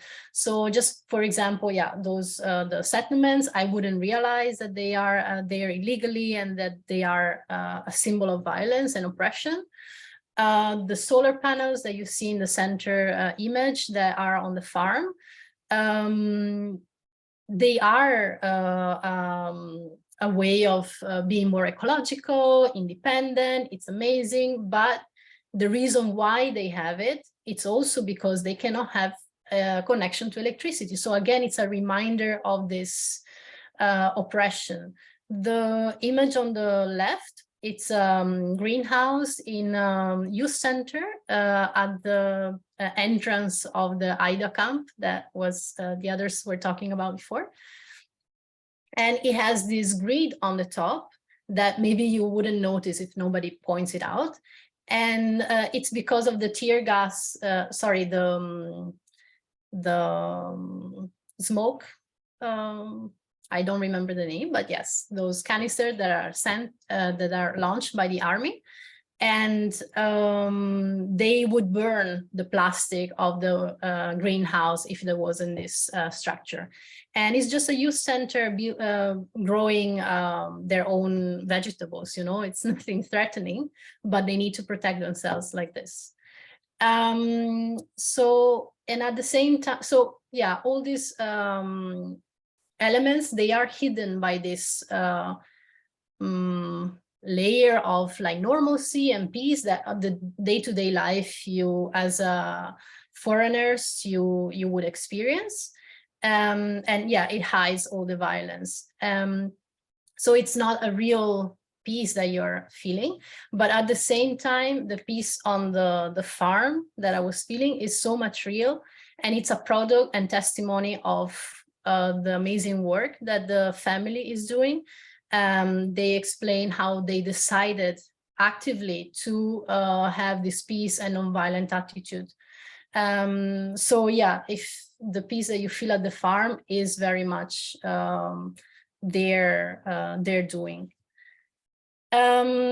So yeah, as you heard in the video, the family on the farm decided to have these international activities and many other activities also with like local refugee kids, other groups coming to visit every day to respond in a non-violent way and in a creative way to the violent acts that they receive every day. And them as people, they radiate such inner peace and kindness, understanding and dignity that for me was the most inspiring thing to see. And not only them, but also the other Palestinians that we met. And so that was for me the best part of the volunteering experience, was meeting these people, these Palestinians who are working for peace and justice in their community. And they have such empathy and patience, but also very firm resolution to get this justice for their community. And in that context, for me, it's really incredible. So yes, if in the media, we see Palestinians portrayed often, not all the time, but often as terrorists or in negative terms. I would really love to encourage people to go as volunteers and to meet the people who are actually peacemakers in this very complicated context, and to realize that there are so many more aspects to the story. And finally, I would also like to say to people who want to go volunteer there to go prepared.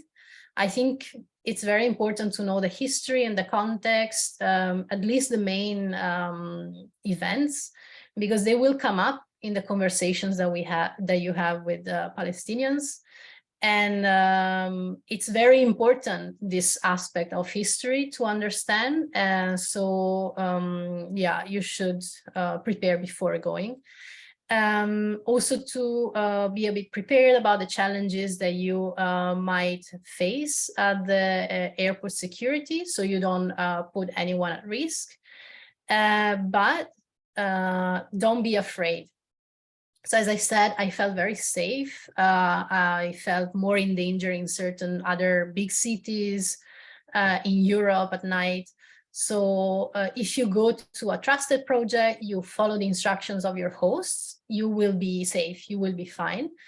And also it's an unfortunate reality that as non-Palestinian, you have more rights and more security than local people.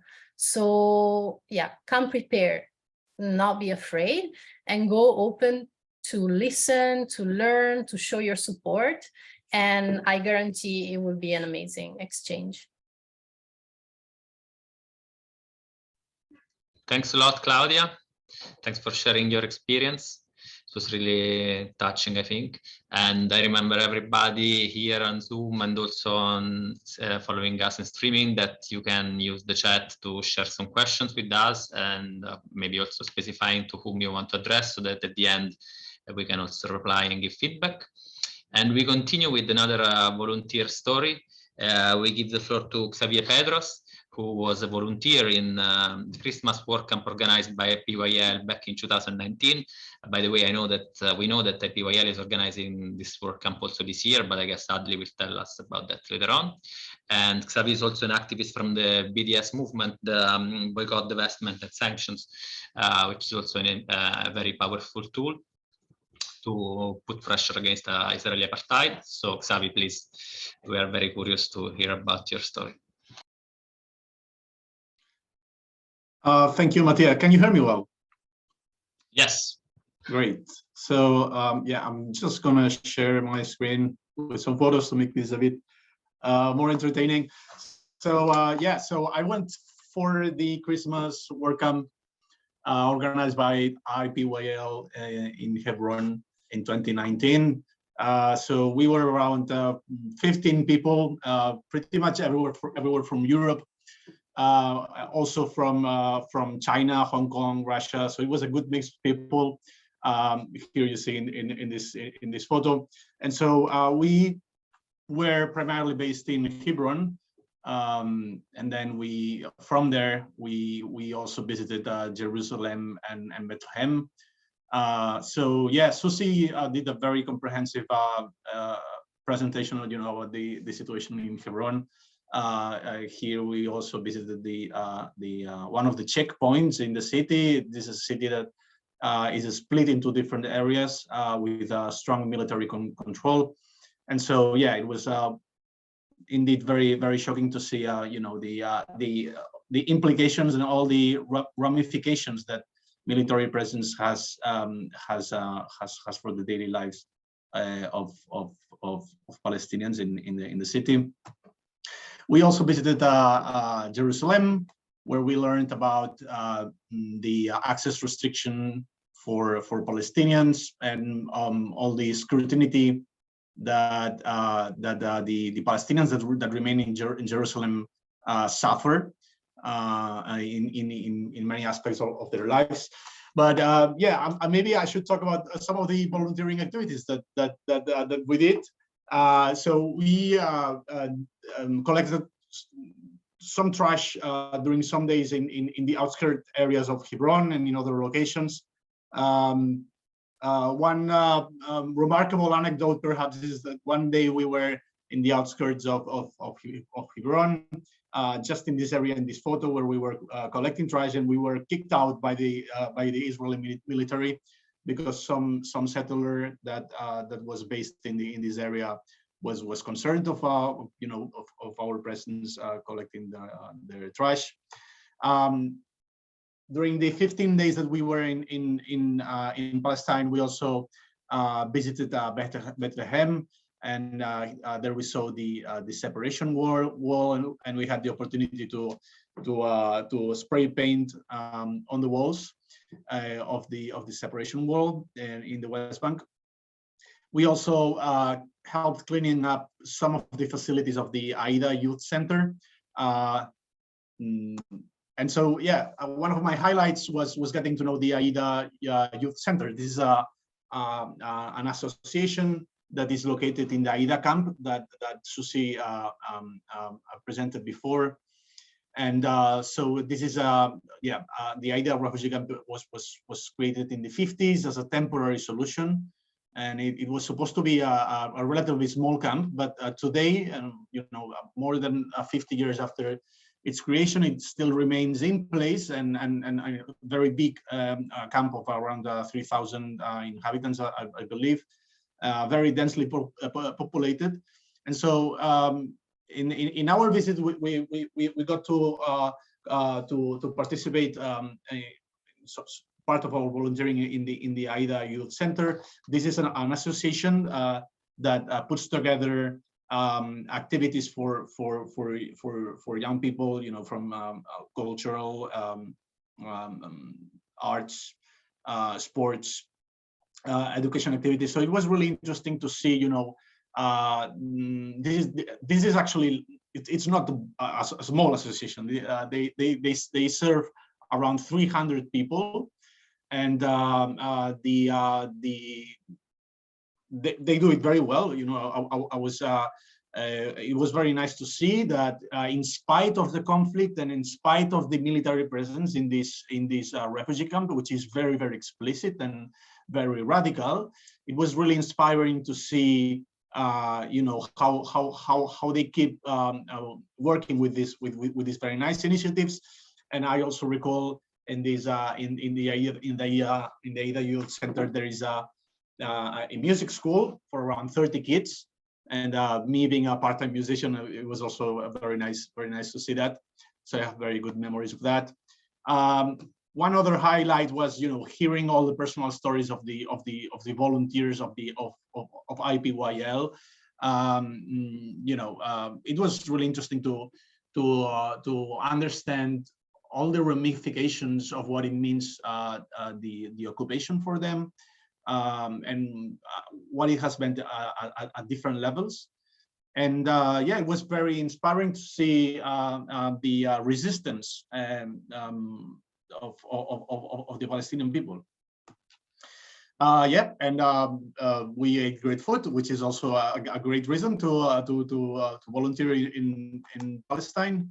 And yeah, that's it. I would encourage everyone to to do a work camp in Palestine. I think it's Palestinians have a great sense of humor, great culture, great history, and most importantly, you get to see firsthand the reality of an occupation. The average Western take for granted human rights, and it is very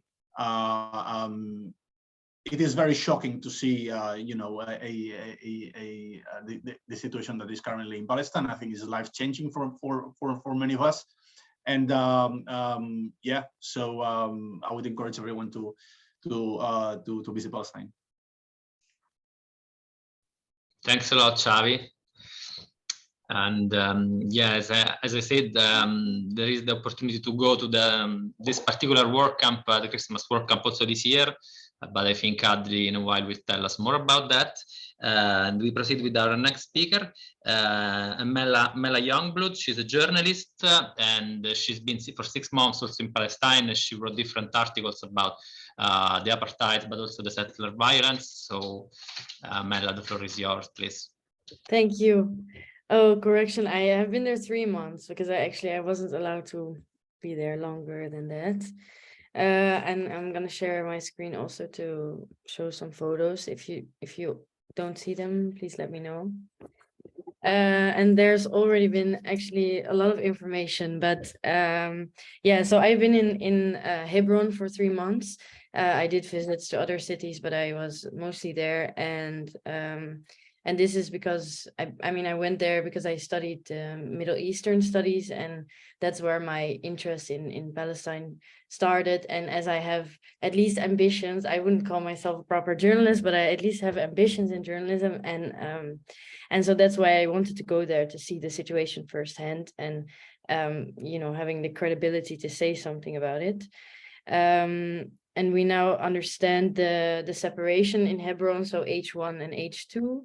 And I first lived for 2 months in H1, which is that part which is officially under the Palestinian Authority. And then I lived 1 month in H2, where the settlers also live. And there I did my sort of research about settler violence. And I will tell some stories. I'll try to keep it short. I'm not very good at that, but I'll try. I wanted to start with the checkpoints. This is just this was my host sisters. This was in the volunteer center where I was the first 2 months. And this was me, the view from where I lived in H2. It was a very beautiful place, but a bit more tense, of course, but it was beautiful. And this was the checkpoint I always had to go through, and here goats are going through. They don't care. And so, yeah, this checkpoint we actually saw before. I just wanted to tell you about some interactions. For example, I went with a Palestinian friend of mine. We tried to get through this checkpoint. And then a soldier said to my friend, "What are you doing here? We know you always enter from the other side, so why are you entering from this particular checkpoint?" And my friend he hadn't even shown his identity card, for example, but he was just recognized by the facial recognition cameras. And such cameras, the European Union calls for their prohibition, and a number of US states already prohibited them, and also Israel's Supreme Court prohibited them from appearing in Israeli public life. So, our civilians, they matter, and Israel cares about those people living in Israel in 1948 lands, but they don't care about the right to privacy and autonomy of Palestinian citizens. Also, one day, a Jewish American friend of mine came to visit me in Hebron, and he arrived by Palestinian bus, and he arrived to the Palestinian part, where the Palestinian Authority reigns. He arrived to that part of Hebron, and then we went to H2, and there the soldiers forbade him to go back to the to the part where he came from because he is a Jew. And this is very significant for me because Israelis, they try to conflate Zionism with Judaism all the time, and as if every Jew is immediately connected to the Zionist project, whereas there are a lot of Jews who are very critical of Israel and don't want to have anything to do with Zionism, and yet he couldn't go back, so he but to Jerusalem.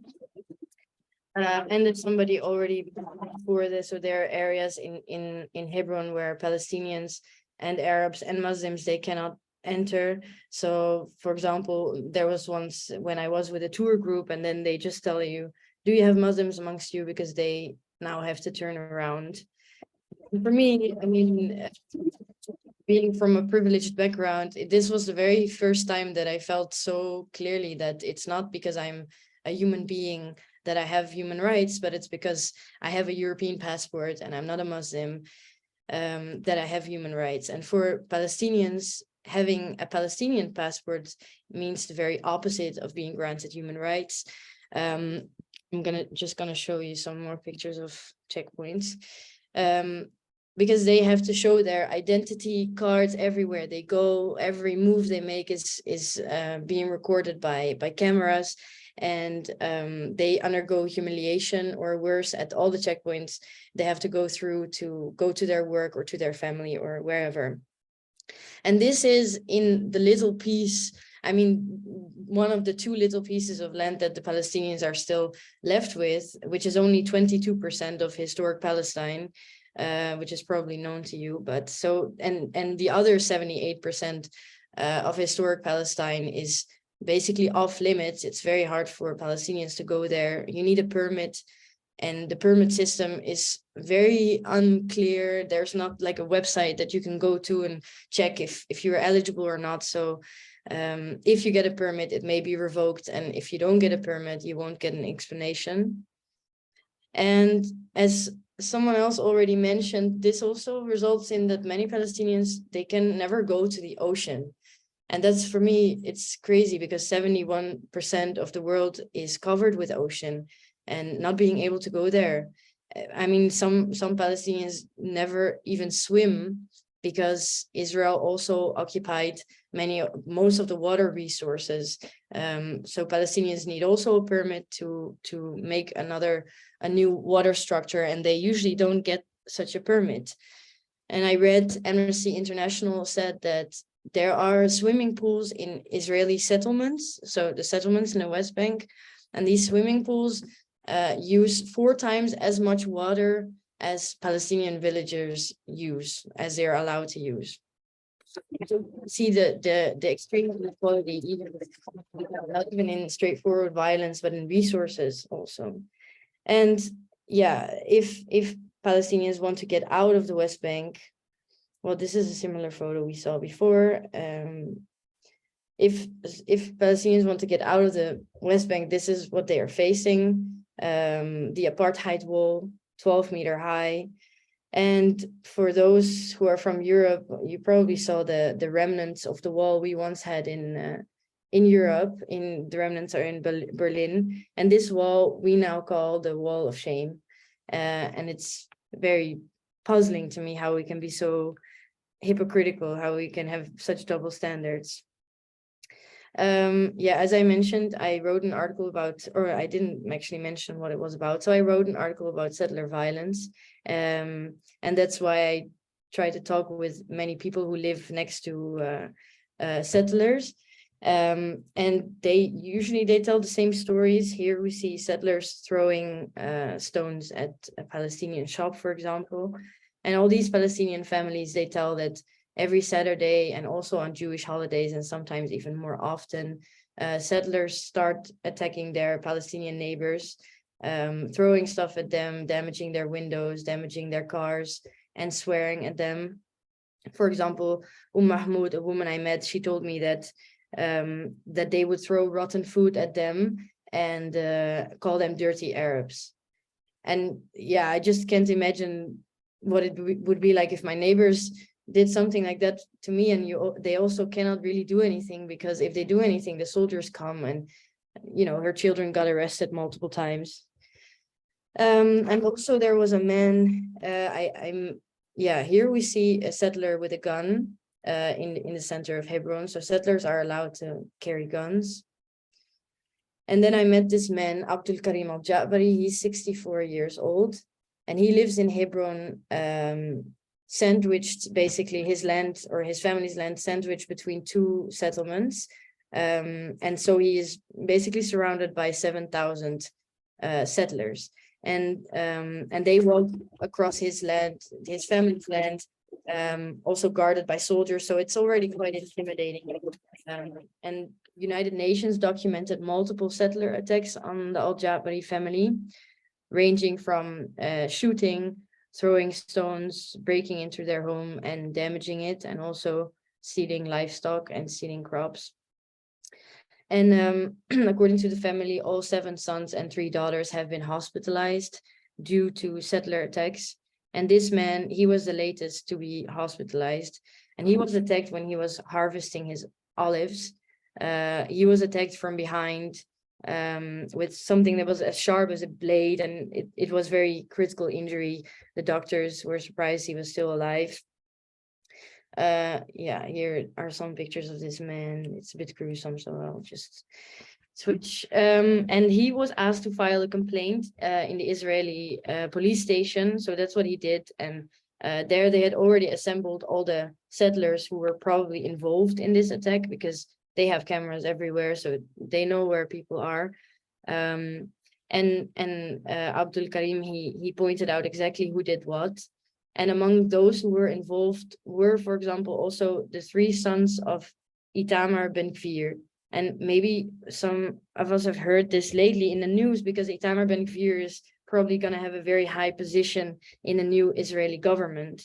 And he lives in Hebron, and so his sons are among the very violent settlers. And when Abdul Karim, he told his story, and at the police station, they said they believed him and that these settlers should be punished. And then a night after that, like the day after that, all the settlers were released without charges. And that's not an uncommon thing. The Israeli human rights organization Yesh Din reports that 90% of settler violence goes unpunished. And settlers are always protected by soldiers, by Israeli soldiers. And as we know, I mean, the Israeli military is at least as violent as these settlers are. It has been one of the most deadly years since a very long time already this year. And I think since 2005, the average number of deaths per month is the highest this year. And I think with the new Israeli government, it's not going to get better. Last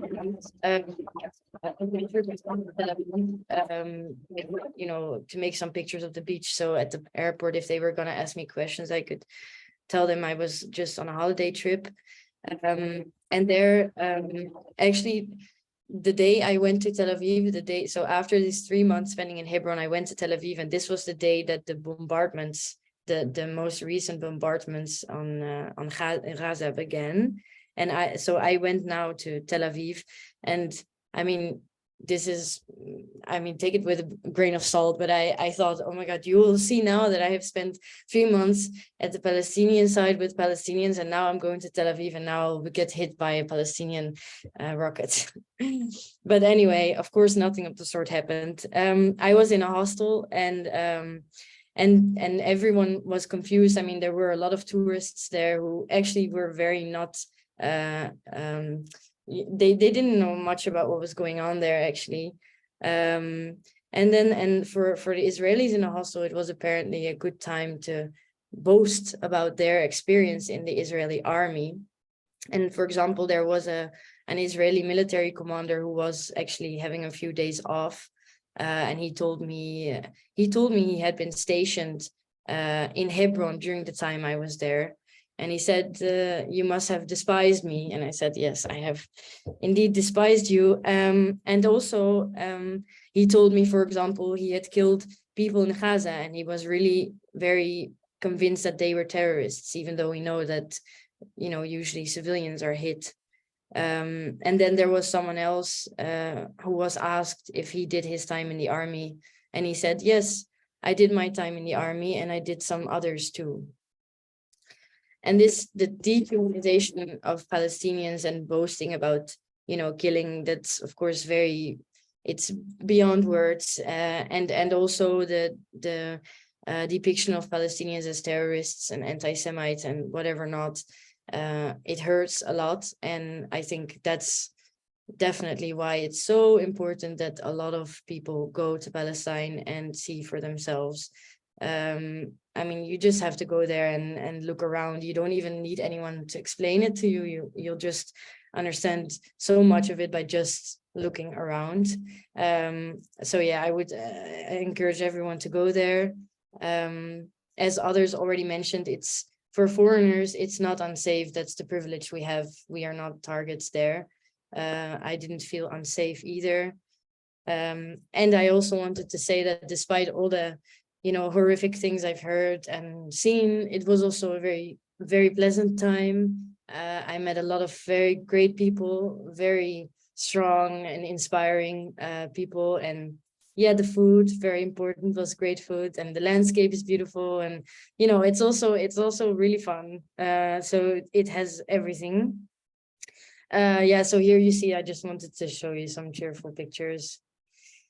And I wanted to end by quoting Nelson Mandela, actually. He said in 1997, this is in Ramallah, by the way, there's a statue of Nelson Mandela in Ramallah. So in 1997, it's already a long time ago, he said, "We know too well that our freedom is incomplete without the freedom of the Palestinians." And I think we really don't want this giant to turn around in his grave by seeing how silent the international community is. So I think we have a duty there to speak up. Thank you. Thanks a lot, Mella. And it's very nice to see that more or less all of us volunteering there brought back the same feelings and vibes. And thanks for sharing it. We are about closing now. We got a couple of questions that I will quickly read. So one is from Luciano about the BDS movement. Can we join in and support? And another one is from Mauro about possible future projects after the study visit in 2023. And I guess I will forward both questions to the next speaker, that is our final speech, who is one of the persons behind many of the projects, the volunteering projects we saw and we heard today. It's Adri Dana, he's the director of International Palestinian Youth League. And so, Adri, please, the floor is yours. Thank you very much. Thank you, Mattia. Thank you for the team. Thanks for everybody who spoke before me. It's really an amazing, opportunity that we finally, as an IVS movement, we decided to do something for Palestine in this unique occasion.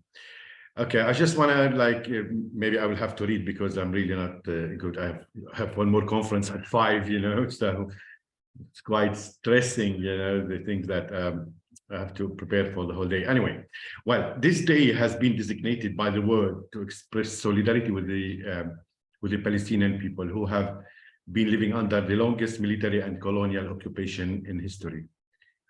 It meant also to keep the Palestinian tragedy alive in the generational memory, and to remind the world of its duty and obligation and moral obligation towards the importance of solving this persistent matter that represents a challenge for the international community morals and its human principles. It's good to remind you all that, and the world that the world's recognition of the so-called State of Israel has been conditioned, after the immoral Resolution 181 and 194 in 1947, which was called the Partition Plan, because nobody has the right actually to come and say and impose, cutting a country into 2 places, and say this is for you and this is for the others. Anyway, so just to remind you that, you know, these resolutions have been conditioned by the international community. Like there has been a condition by the international community in order to recognize the state of Israel, that they have to allow the safe, smooth, and unconditioned return of all the Palestinian refugees who have been forcibly expelled from their homes by the Jewish gangs. Second, to accept the establishment of the independence of a Palestinian state. That has been, these two conditions have been accepted by Israel at that time, saying, yes, we will bring back the refugees and will help establishing a Palestinian state, or will allow. Now, some basic statistics to remember, you know, also to refresh our memories, that Israel is now controlling more than 85% of the historical Palestine, which means that no land of historical or no more land for any Palestinian state in the future. Israel is also controlling all natural resources in Palestine: fresh water, agricultural land, gas, airspace, shores, borders, energy, and cyberspace. Israel, the establishment of the state of Israel, had caused this. It happened after expelling 3/4 of the Palestinian nation to the neighboring Arab countries. About 750,000 Palestinians have been kicked out of their homes and lands in order to bring another nation and take over their lands. Israel, just one more statistics, arrested more than 1 million Palestinians since 1967. It also controls the construction of houses and services for the Palestinians. It controls the roads between the cities. It built a wall, an apartheid wall, with 12 meters long and 600 kilometers length that separates people from their lands and relatives. The only country in the world that provides easy license to kill is Israel. Israel ignored more than 140 United Nations resolutions. Actually, it did not implement any resolution at all. Since the beginning of this year, Israel killed more than 210 Palestinians, including young children. Today, just today, they killed 4 people since the morning. The only country that acts above the law is Israel. Israel has been identified as an apartheid state by Amnesty, by United Nations different councils, B'Tselem, which is the Israeli Human Rights Organization, the Human Rights Watch, among others. Well, we as Palestinians, you know, I believe that what is needed to be done, you know, what are kind of actions that we would like to see happening. We urge the international community, partners, stakeholders, politicians, and nations to translate this important solidarity stand with the Palestinian people into actions, to end the Israeli occupation and establish an internationally approved state, which will be a Palestinian state. Now, what other actions that we can do as IVS, you know, movement, and as individuals and as groups and as organizations? I think, you know, there are certain things that we can do at ease. You know, among them is supporting the BDS movement. And here comes the answer for the question of Giuliano. Yes, BDS, it's an individual choice. One. Second, there is no offices for this in the BDS. You can establish your own chapter to boycott and encourage other people to boycott the Israelis and impose sanctions on Israel in order to change its behavior and to let's say respect the international community decisions and resolutions. And another thing that we'd like to see is that would like to see people taking part in any action that supports Palestine, whether individuals or organizations, and to develop local and national activities that would raise the nation's awareness about the apartheid in Palestine, to organize visits to Palestine, because most of the speakers who presented their talks today, they all visited Palestine and they developed very good idea and very good perception about the real situation on the ground in Palestine. And I think it's a very efficient tool for internationals to learn more first-hand, let's say, knowledge about the situation. The other thing we'd like to see is that we'd like people to challenge the Israeli narration that is full with lies and based on nothing. It's baseless and has nothing to do with reality. Now, why it's important to support the Palestinian struggle for return and self-determination? Simply because this is the right thing to do, you know. and we all have responsibility toward global justice and peace. For too long, Israel tried to suffocate the Palestinian voices using all tricks in the book, but they didn't succeed for one reason: we are fighting for our freedom, and we are the right side. As Franz Fanon, what he said once, he said, when we revolt, it's not for a particular culture. We revolt simply because of many reasons, among them that we can no longer breathe. This is why we revolt. It's not because of a cultural thing. Now, what I can also say is that, finally, we are, as someone said, the Dr. Hanan Ashrawi, one of the prominent Palestinian politicians, he said, we are the only nation under brutal fascist and apartheid occupation who are requested to provide security to its oppressor. And Israel is the only occupying state in history that is asking the world for protection from the nation under its oppression. It's quite twisted, logic that how Israel is trying to do that. Well, Israel is pushing for a strange, twisted, and deformed narration about the conflict and want the world to adopt it. Now, from my point of view, there is a difference between a story, that you tell to yourself and a story that you wish to impose on the others. You can always make a story and you like to hear it yourself and believe in it and pretend that this is the right narration, but you cannot really impose this narration on the other nation. For centuries, not only are Palestinians were expected to deal with the Israeli story, but they are expected to believe in it or be labeled as terrorists. That's really the most twisted logic that the state of Israel is trying to promote. Now, how we can help? I think there is always something that we can do. Among them, like for instance, this study visit that came to Palestine. I think as a result of this study trip, I think we managed so far, very interesting, let's say, outcomes in a short period. The study trip happened in September, and now we are in November. And just to list few things that have been developed out of the study visit was, there will be a study trip by SCI Catalonia next month, in December. They're planning to visit Palestine as a result of this visit. Second thing is that we've been encouraged by our partners and by the visitors to develop and to run our usual and annual Christmas work camp that will take place between the 22nd of December until the 1st of January.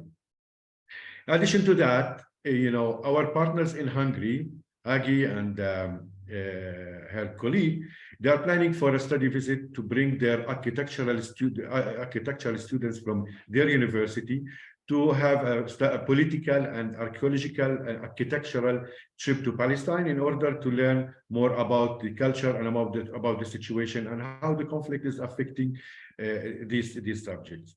The other fantastic outcome is that once we hear that the Alliance, the General Assembly, the GA of the Alliance, adopted the declaration that has been developed by the members of the study trip that happened. That's a great achievement, we consider, since it's the first time that we have such a support from a platform like the Alliance in our struggle. And I think this is a landmark, in our struggle. Also, not to forget the GA of Legambianti that also voted for this resolution and for this declaration. That's also very encouraging and supportive for the Palestinians. Now, in addition to that, and this is actually the response, an answer for Mauro, who asked if there has been any plans for future projects. Yes, we are in the process with CCIVS, hopefully to develop something next year, 2023, 2024, and we will start brainstorming about what would be done, what is the best projects and actions to do as a follow-up for this study trip. Now, these are I can, because we are running out of time, I don't want to add more things, but I think we can all do something. There is always something that we can do. First of all, we are all human beings, and we all believe in the message of peace, message of the necessity of people, of nations to have their self-determination and freedoms. And we can all work, you know, on any level possible, you know, not necessarily to really change the reality on the ground, but, you know, small things, you know, accumulation of small things could really lead to more, let's say,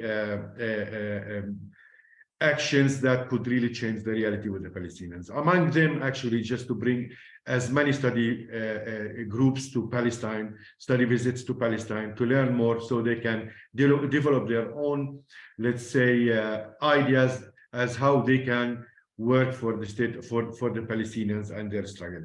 So all what I wanted to say, I've got so many things to add, but I will leave space for questions. And thanks a lot for this opportunity. Thank you, Adli. Actually, I think you basically managed to cover all the questions. Would add also the one from Mauro that there are also the organizations that joined the study visit that were working on ideas of different projects. So please feel free also to address CCIVS Alliance and come with ideas of possible projects and activities to be developed.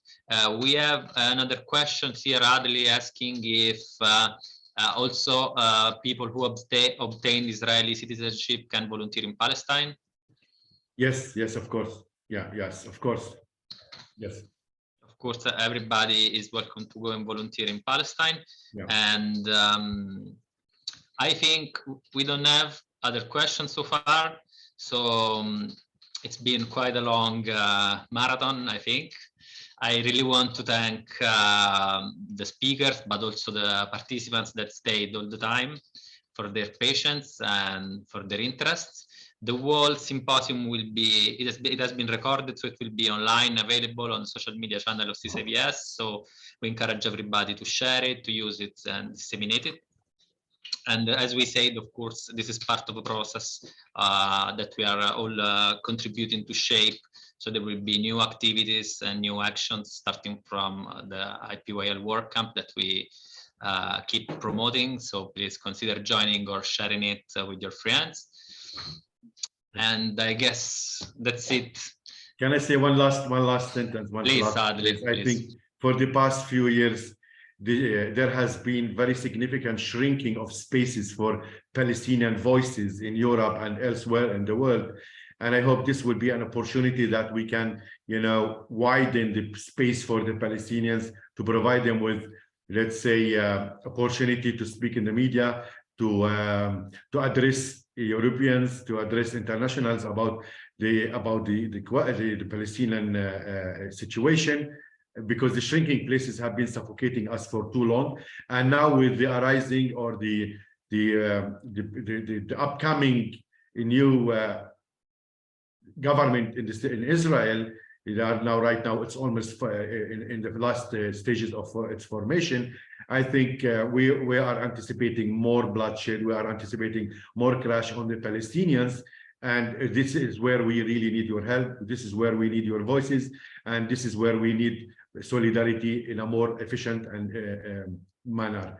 Hopefully this will not really be a threatening, you know, for internationals to come to Palestine, because I know how hard it is for them, because they get really paranoid by the Israeli questioning regime at the airports and the borders. But anyway, thank you for this opportunity, and I hope this space will widen and will have more voices, you know, speaking for Palestine. Thanks, Adli. I really think that, I mean, the shock that we all mentioned here today as volunteers arriving in Palestine comes also from the fact that we realized that also, I mean, how deep is the brainwashing and the propaganda that we also receive in Europe, for sure, about what's going on in Palestine. And that's why also a meeting like this, where there is a space to share stories and voices, especially from Palestinian people directly, are so important. And that's why I think we can all play an important role in all this, because as you said, it's not only a solidarity struggle, it's a common struggle for freedom. So I'm sure we will meet again, sure, to keep working together. So thank you, and thanks to everybody that joined, and hope to see you soon again. Thank you, thank you. Thank you, and thanks to Donna and all CCIVS staff for this amazing work. Thanks, Thank you, Donna. Donna. Thank you for everything. Thanks for all the speakers. Yeah, We'll thank you meet to our again. speakers, and to Mattia, of course, our moderator, for staying. Thank you all. Thank you. Thank you, friends. Goodbye. Bye-bye. Bye. Bye. Have a great day. Bye, Abdullah.